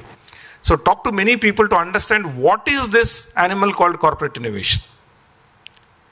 And finally, my, what I should say, inference or conclusion is, whichever organization you are there, whether you are a founder, whether you are an entrepreneur, or you are an employee of that organization, if you can make your organization behave like a startup, that is what is corporate. So it is more of a organization transformation program rather than just dabbling in any of these technologies. Now these technologies will come and go. Like today we're talking about blockchain, we're talking about metaverse, we're talking about robotics. 5 years down the line, all these things will become obsolete, new technologies will come. So these are all levers of growth. But basically, how you can make your organization mold in such a way that you are in a position to absorb these fast changing trends, technologies, opportunities, and then behave like a startup. So this is what, so corporate innovation program is all about organizational transformation. Then we also thought, if we have to survive, because our vision statement, GMR's vision statement is, we have to be in a young organization. We have to last for long. So it is important that we should get into this innovation sort of a thing. The second thing was the business where we are in. Like generally when you talk about airports, we think it is a transportation hub. Like it is a place where you catch the aircrafts and then you go to your destinations. You land in the aircrafts, come to your home place. But that is not true. That is only what we see. In fact, airports are like mini universes. Mini universe, 360-degree. Any industry you take, healthcare, sanitation, logistics, safety, regulations, EVs, green sustainability, anything you take, it is the travel, retail, anything you take is there in the airport ecosystem. In fact, over the years, the aviation ecosystems not only deals with the airport transport related things, there are also greenfield city developments which are happening. Like if you see the Hyderabad, we have a greenfield Hyderabad Aero City, which is basically the green smart cities which we are developing. Delhi, if you see globally also, if you go to Memphis, it is one of the Aero City where a lot of logistics and healthcare related activities happen in Memphis. So airports are becoming the drivers of economic growth. They are the engines of economic growth. Today in the Hyderabad Aero City, we have the largest Amazon's fulfillment center. 6 million square feet, another 10 million square feet they are adding. So 16 million square feet of Amazon's fulfillment center is coming in the Hyderabad Aero City. We're developing an entire ecosystem about aviation, aerospace, aircraft manufacturing and maintenance. The Safran, which is a French leader in engine manufacturing, they have announced that they are going to put the largest aircraft engine manufacturing facility in Hyderabad in our Aero City. Almost 500 engines per year, aircraft engines will be serviced there. So what I'm trying to say is, aviation ecosystem is a mini universe. So there's a lot of training, there is a lot of education, there is a lot of, what I should say, logistics, there is a lot of construction technologies. The smart cities will give you what all you can do in a smart city. So when we realize that we are in a business where we are anchoring this ecosystem, who else can be better than taking a lead in fostering innovation? So with a lot of research and lot of deliberations in 2021, is it 21 or 22, Rama? When did we, it is 2021 April, I think, we launched our corporate innovation program as a platform called the GMR Innovex. Innovex is Innovation Exchange. Because as someone has mentioned, innovation can happen only when you collaborate. It cannot be in-house. It cannot, closed innovation programs are maybe for defense and other things where there could be a lot of IP and a lot of secrecy, confidentiality, that is fine. But otherwise, open innovation platforms where you bring in all your stakeholders on board. Be open to exchange of information, knowledge, ideas. So that is what, with that preamble, that it should be an open innovation platform where ideas get exchanged. There is a lot of discussions on what could be those initiatives or interventions which will create value to the society. So that is how we have started this innovation platform called GMR Innovex. And the whole idea today, when I see the startup journey, someone may have a very good idea. Someone may have idea of creating a solution which he or she thinks will be useful for the end user. And today, because of these valuation games, many people are willing to burn their money. Because everyone thinks that if you put money in a startup, you'll get better returns. Right? When the valuations, I was surprised. Some startup had just 1 crore top line, not even assured top line, and their valuation is 40 crores, multiplier of 40. I struggle to create a big airport of global this thing, and my multiplier is only 8 or 10. So with this sort of a thing, so there is absolutely no dearth of funding also. Because people are willing to risk their capital and burn their money. And now new platforms like TIGE have come where crowdsourcing of funds, everyone can put 5,000, no risk, very little risk.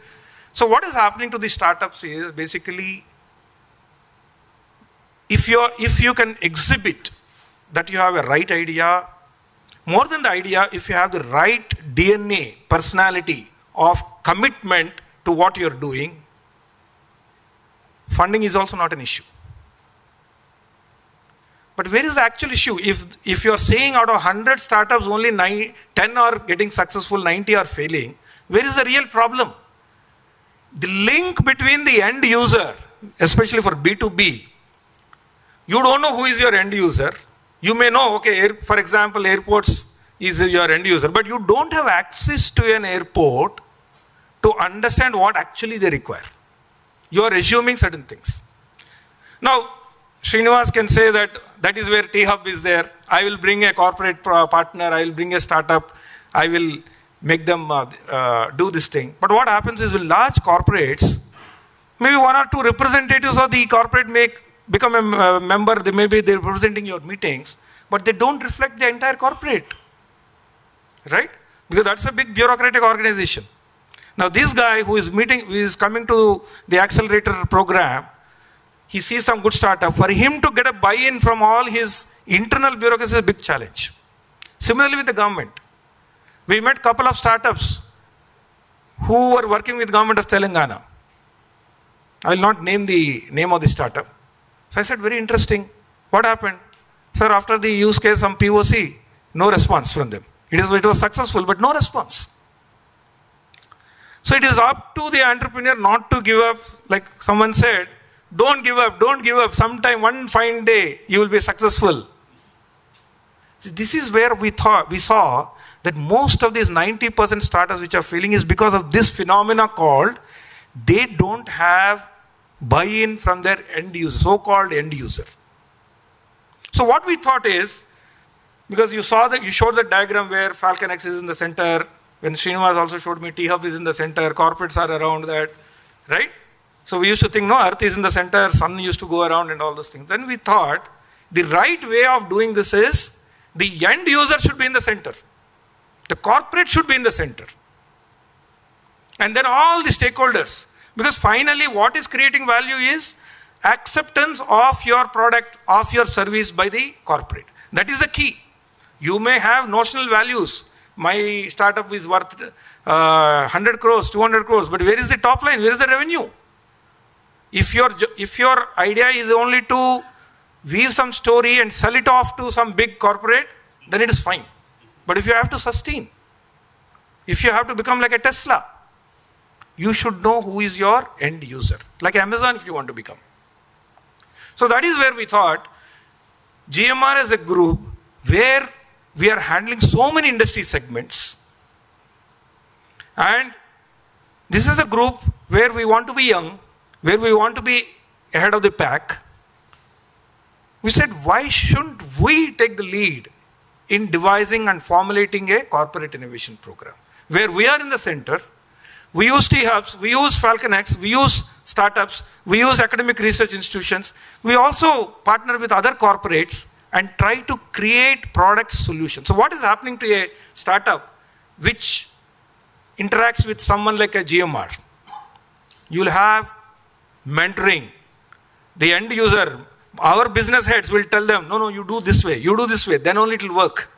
So lot of time and effort is being given by the business heads, who are the ultimate users, to the startup in creating the solution. You may have the technology core, but ultimately to exploit the value of the technology core or platform or stack, because I'm not a technology man, so I use all sorts of jargon. So whatever is the core, if you want to exploit the value of that core, you need someone who is the end user, who will sit with you, spend time with you, do the use cases, POCs, incubation, testing, everything, and then make you come out with a product or a service which will be useful for the end user. So in JMR, you have a captive user. If something, a startup works with us, and you come out with a product which I can deploy in one of my airports, for example, and if it is successful, then you have a captive. There is a Delhi airport, there is a Goa airport, there are airports in Philippines, there are airports in ADP, French airports is our partner. So what is happening? You are getting a captive market for your product and service. So you need not scratch your head on what should be your marketing strategy, because that is not your, core expertise. Your core expertise is to come out with solutions which are acceptable. So this is one thing what we're doing. Second, of course, funding. Like we are having our own fund, maybe we'll ask other funds to come and join with us and fund these things. So what we thought is more relevant to make the percentage of startups to be more successful. How can we get out of this 10% success rate to a 20%, 30% is corporates, forward-looking corporates should become the centers of anchoring all the innovation-led activities, and where all other stakeholders, and it should be an open innovation. That is what is the preamble or the objective or the intent when we started the GMR Innovex. And we were lucky that we got a lean team of Innovex team we have created. Some of them are from the businesses. Some of them are from the innovation industry, like Rama, which is a popular person who was in T-Hub.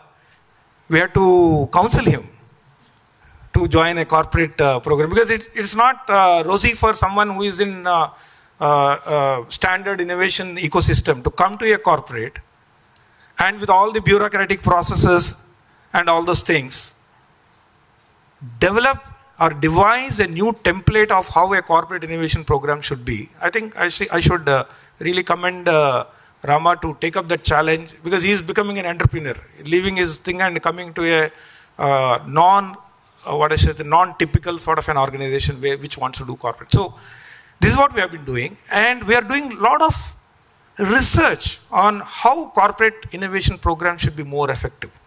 So one standard thing which accelerators say is, sir, you become a corporate program, you pay annually so much. What you will do? I will send my team, I will conduct an ideation workshop with your people. We will list out the use cases. Then I have a portfolio of startups. Then you can work with them. That is the standard template which has come out last 2-3 years. In the new model, what we are trying to say is, it is the business heads. One, what you are doing, we are calling as bottoms up or inside out. The other is outside in. Like how you can also scan new technologies, what is happening, and be proactive.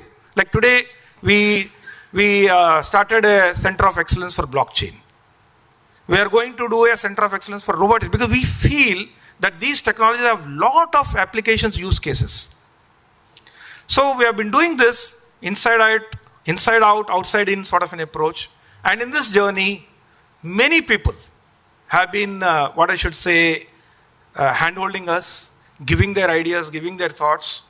And FALCONX is one such organization which matches with our values and belief system, which has, as I said, at least I feel they are more looking into how we can give a platform for the Indian youngsters, a global platform.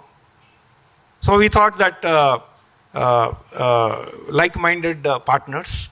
T-Hub has been one of our first partner when we floated the GMR Innovex, and they have been very kind to us in giving all the information, all the sort of advices what we want. Some of their human resources also we have poached in that sense. So this is what it is, and I should really thank, I don't know why Murli thought that I should come and speak here, because even though my education qualification is MTech Computer Science from IIT Bombay, but it has been almost 30-40 years, so I'm totally outdated as far as the new technologies are concerned. But I thought it was a learning experience listening to all of you, especially the bold women entrepreneurs. I really hats off to you for what you have achieved, and also to FALCONX and T-Hub for doing these sort of programs. And I'm sure with all of us together, we will make India as the innovation capital of the world. The West Coast and all are previous generation, the new generation ecosystems, the new generation entrepreneurs, the new generation framework of innovation will come out of India, where there is a huge market. Today, the strength of India is you need not look outside. There is an inherent market within India. And with all progressive governments, both at the state and the central level, I'm sure we'll do a great job. So thank you, FALCONX, for giving me this opportunity. And I wish you all the best for this global immersion program. Thank you.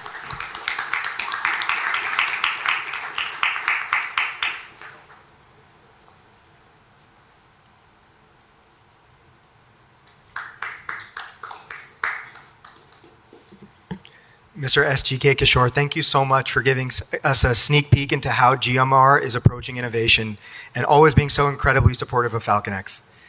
For our final panel of the evening, I'd like to introduce Sridhar Gadi, founder and executive chairman at Quantella, who will be moderating a panel on local to global with Dayakar Puskur, managing partner, Dallas Venture Capital, Kiran Vangaveti, founder and CEO of Blue Sapphire Cyber Systems, and Ravi Sandapudi, co-founder and CEO at Effective. Now please welcome Mr. Sridhar Gadi and our respected panelists to the stage.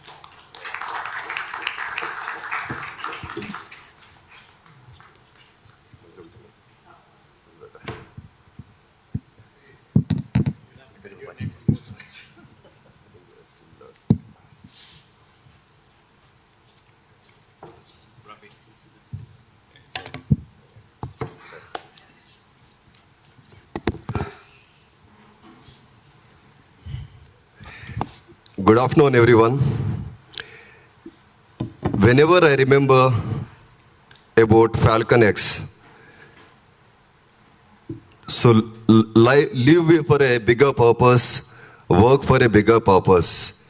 Whenever I see the founders of FALCONX, that's what I remember. Thank you so much for all great work, and thanks for the support.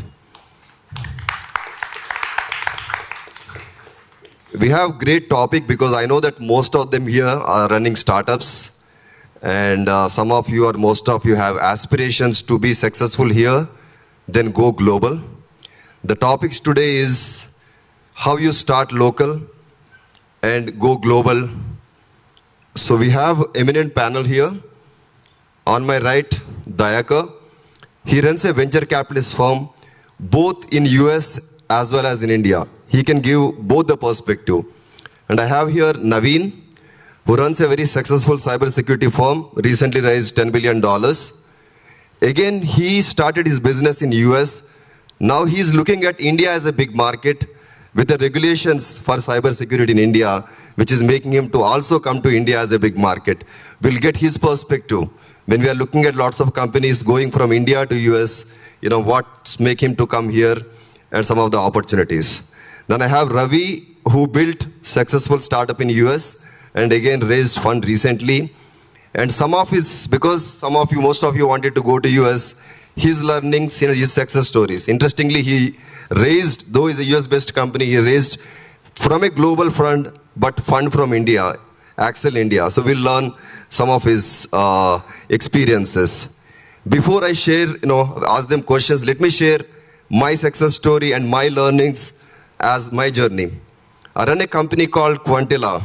We build a technology platform to run smart cities, to run cities efficiently. So we also started, like most of the startups, we started in India. Within 3 years, we built around 50 implementations within India. We become successful. Then we wanted to go global. How it helped is, as you know, last 5 years, in the next decade, most of the big OEMs, cloud providers, global system integrators are looking for India as a big market. Everybody has presence here. So we partnered with them and we made them our go-to-market strategy. And we did a great job. Once we become successful with them, because being them global partners, they took us to different countries, including US. That's how our journey of going from local to global happened.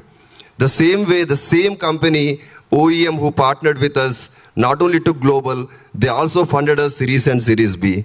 So that's our success story.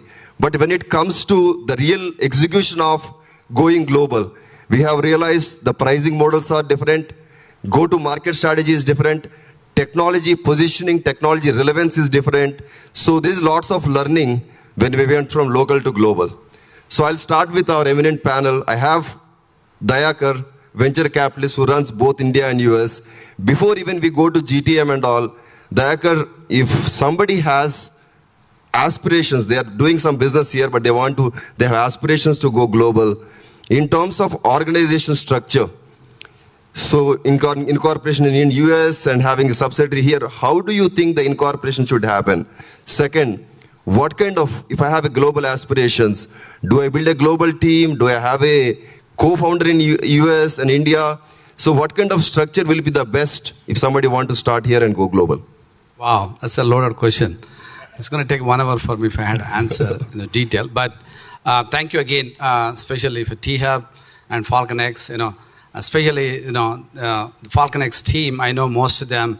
Let's give a big applause because they have built companies, sold companies, and really they're giving back. That's one thing I feel. MS Garu, thank you again. For running T-Hub really well.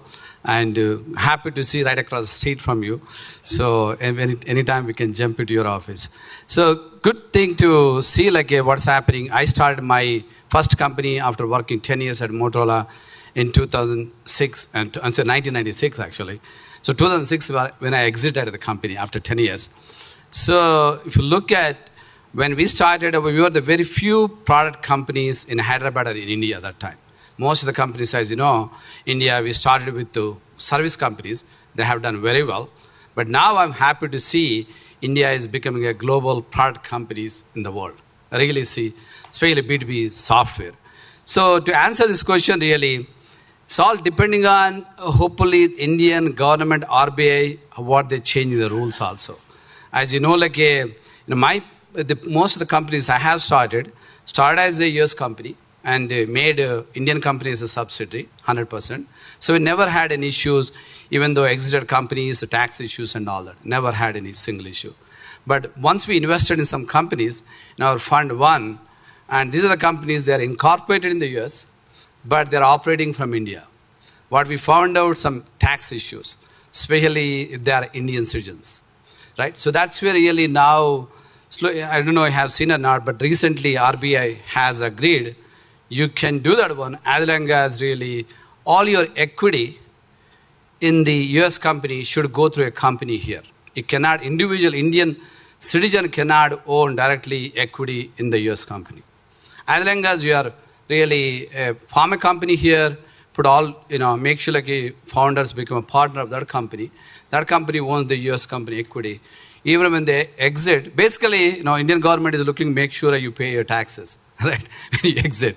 That's what they're looking for, right? So I think it's interesting. We've been kind of discussing this stuff whenever we get an opportunity with our Houston consulate. My partner, Abhijit Muchwala, involved a lot when as a Wipro CEO. So we've been trying to kind of see how we make it easier for our Indian entrepreneurs. But that's the current stage right now. If anybody wants to really make sure like you're following all the RBI regulation and all that, it's better to form a company and own equity in the US company. Great. Thank you, Dayakar. I think he'll be around for a few minutes in case if any of you have specific questions, you can catch up with him. So Naveen, congratulations on your recent rise. So Kiran, sorry, recent rise. So in your case, most of the companies start here, come here for the volume and go to US, quality customers and all. So in your case, you're looking at India as a market. How the US market, India market are different in terms of go-to markets? Completely different. We did start in the US and then we brought the company back to India, domiciled in India. Now we have beachheads in US and now we're planning to open some more beachheads in Middle East and Europe. There's definitely strong advantages to having domiciled organization in India. Previously, the problem used to be that funding was a big problem. If you're an Indian entity and especially Indian product company, there are not too many people ready to fund you. But now that is not an issue anymore.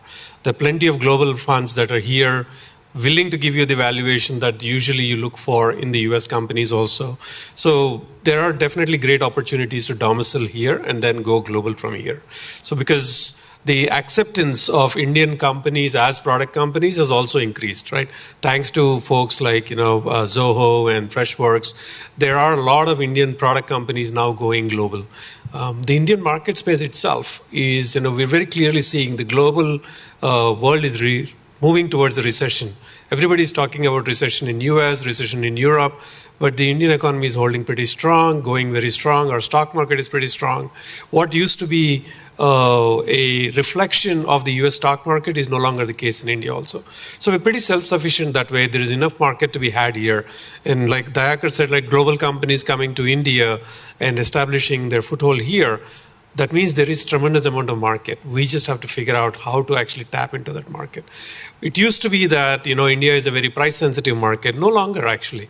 It is a value-sensitive market. That is what we really need to focus on. As long as you're delivering value, you can get things sold.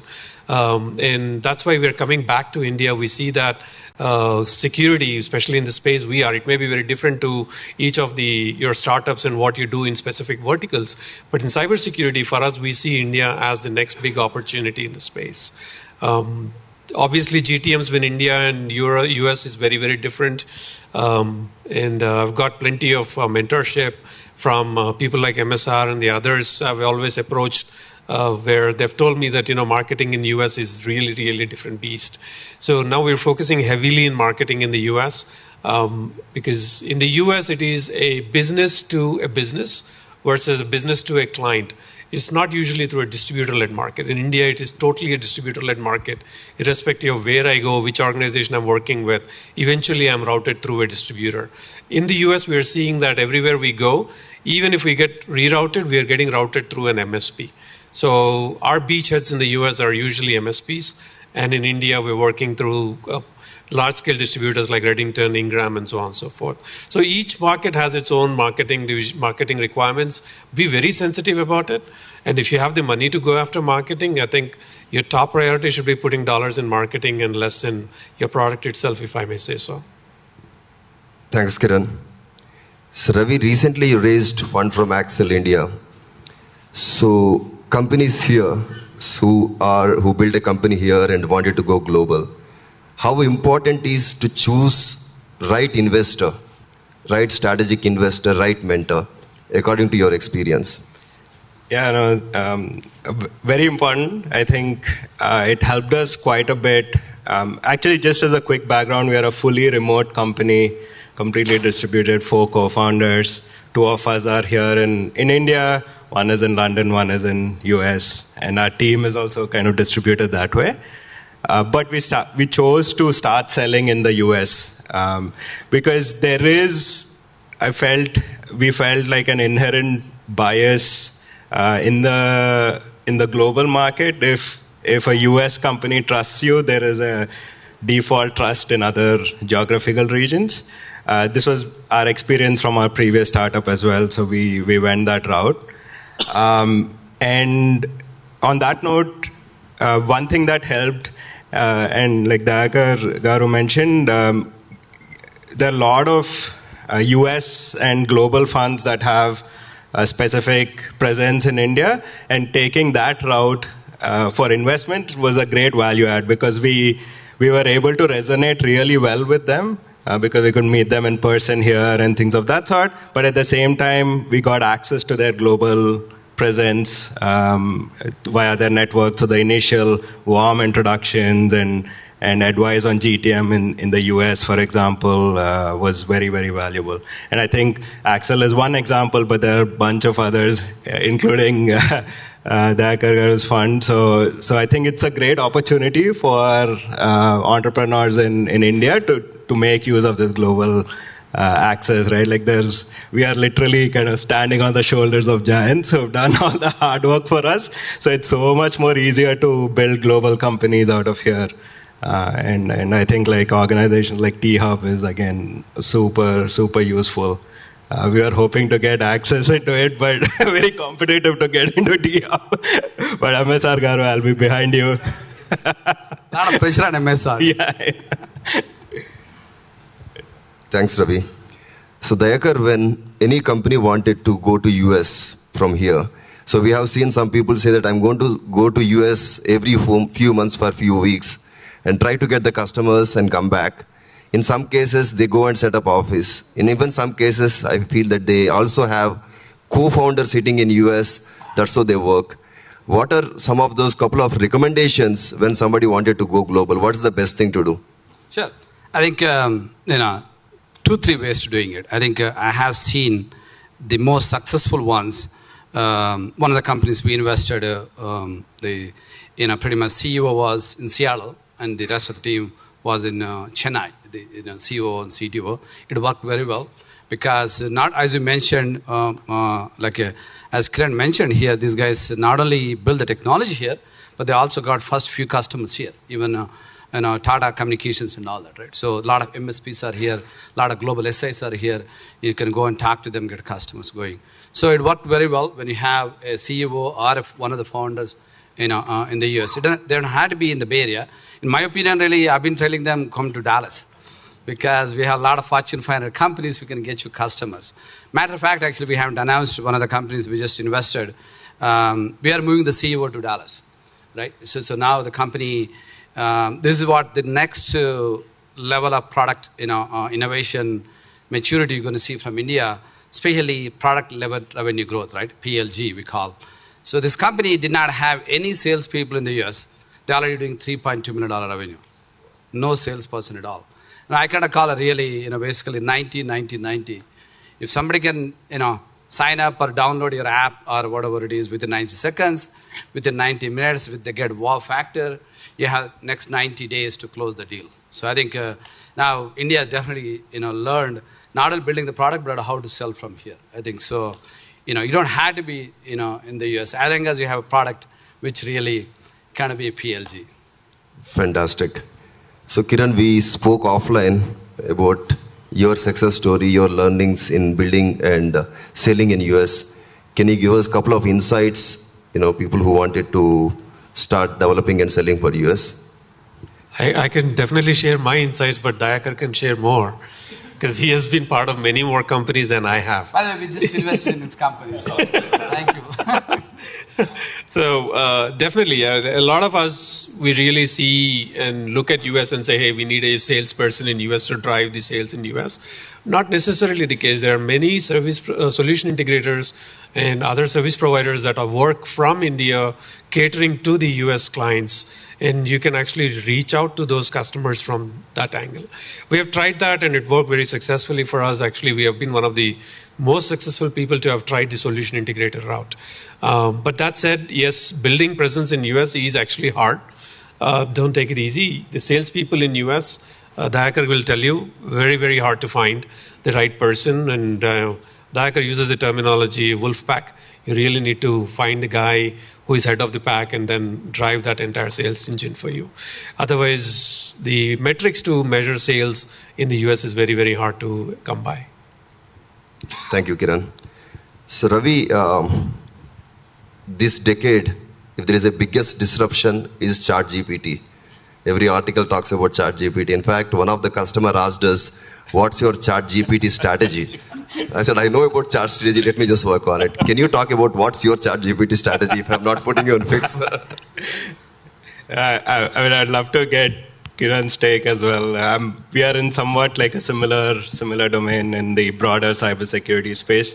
But we do surprisingly are implementing some of that in our product. It's very interesting. Again, the whole concept of like work getting democratized due to internet and things of that sort. Right? Again, I keep bringing this of standing on the shoulders of giants.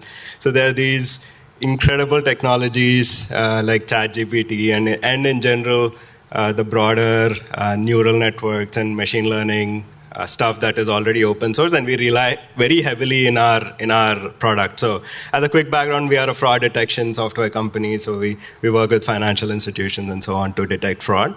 And we are in fact using, for example, ChatGPT to generate these reports called SAR reports, so suspicious activity reports that banks have to file to their regulatory bodies, right?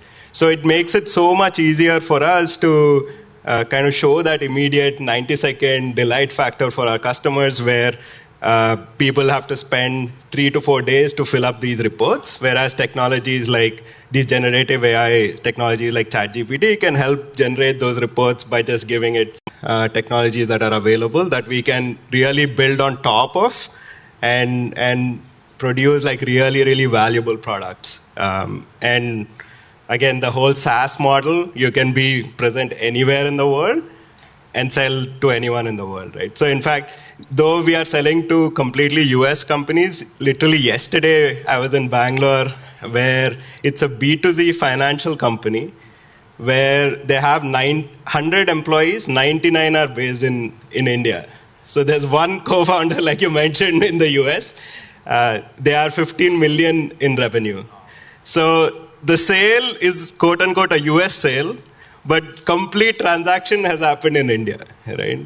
And they're paying us like US customers and so on and so forth. So it's very, very interesting. I think world is quote-unquote, I might sound very cliched, world is changing. You can build companies, very valuable companies anywhere. And I think the true advantage of like being in a place like Hyderabad is we have access to all of this infrastructure, very economical to build very big teams. And I think we should truly take advantage of that. Fantastic. Thank you, Ravi, Dayakar, and Kiran. Thanks for great insights. We have got only 20 minutes, so I want to stick to 20 minutes. Thank you, everyone.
All right. I'm going to take the opportunity to, bring this session to an end.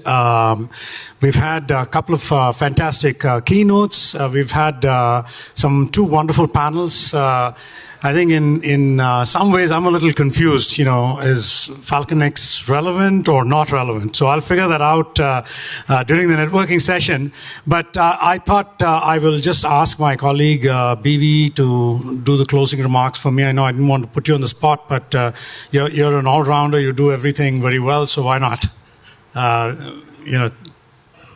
No, first of all, I want to thank all the participants today. So you guys are all absolutely wonderful. and being an active participant, or whatever you call me as, in the Global Immersion program, I just want to say I really, really enjoy, right, working with these wonderful entrepreneurs from Hyderabad and Bangalore and all. So I really look forward to the next group of people. And as you heard from some of these entrepreneurs, they really benefit, and we learn a lot as well as part of the process. And I just wanted to respond to one of the points that you were making. At different stages of the entrepreneurship journey, every one of us face the kind of challenges that you talked about. I just want to share with you my own challenge when we started the company way back in 1993. And in the US, Indians were branded at that time as geeks. They're not supposed to be managers, they're not supposed to be leaders, they're not supposed to be CEOs, and they're obviously not supposed to be entrepreneurs. So you get branded that way, just like how you were saying, how you guys were talking about how women are looked very differently. It's the same kind of thing, but my perspective of that is the best way to address that is just go do it. And do it in mass. More women should come forward, more women should just do it, and you guys should act as role models, because when we did it in 1993, and when we started to build companies, more and more entrepreneurs started to feel, hey, if these guys can do it, I can do it too. Right? So like Murali became the second generation. I mean, he became the entrepreneur in 99, 2000 or something. And I was fortunate to actually seed fund his company. So this is how the cycle happens. And I think it's a very natural cycle. And I think the ones who are in that situation, really, like you guys, really should become role models, really should tell the rest of the world that I am doing this and you can do it, right? That should be the mindset. And that's the only way I believe. Because it's very hard for us. We try very hard to get women entrepreneurs. We try very hard to bring them. And in fact, we do have several of them amongst our FALCONX companies. So, but we would love to have, as Murali was saying, some women entrepreneurs as part of our next Global Immersion program. And the last message that I want to give is, I believe that India at 100, which is in the year 2047, as we heard just now from GMR, India is going to be a very, very large market, right? I think by 2047, we'll be easily a $10 trillion economy or even more. And when that happens, India is a destination market. That means the products that you build is going to be consumed, is going to be sold. Because today, if you ask an entrepreneur, there are very few customers who buy the products that are built in India.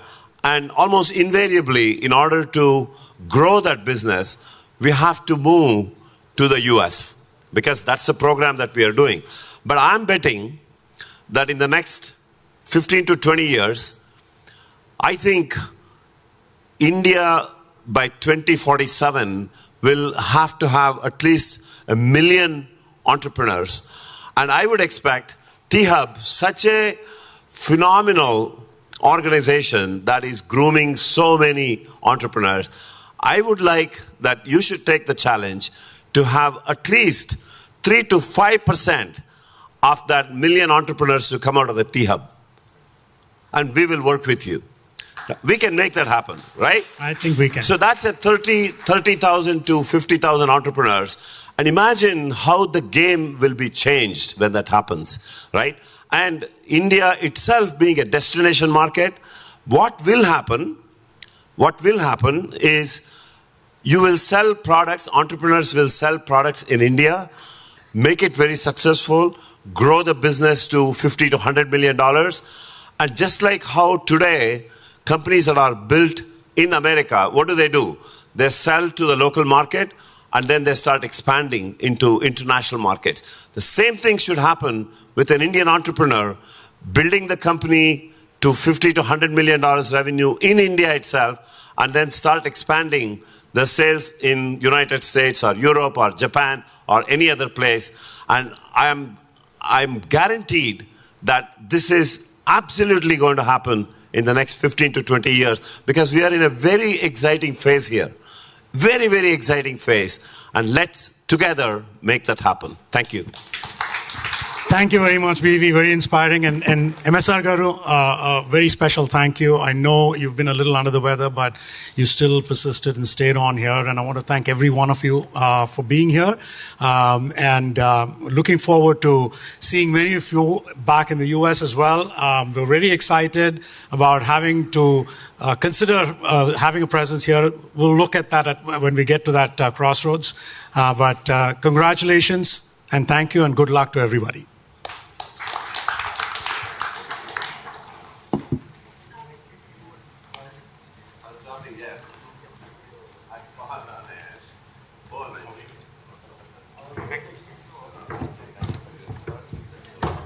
For any startups in the audience, if you did not get a chance to register,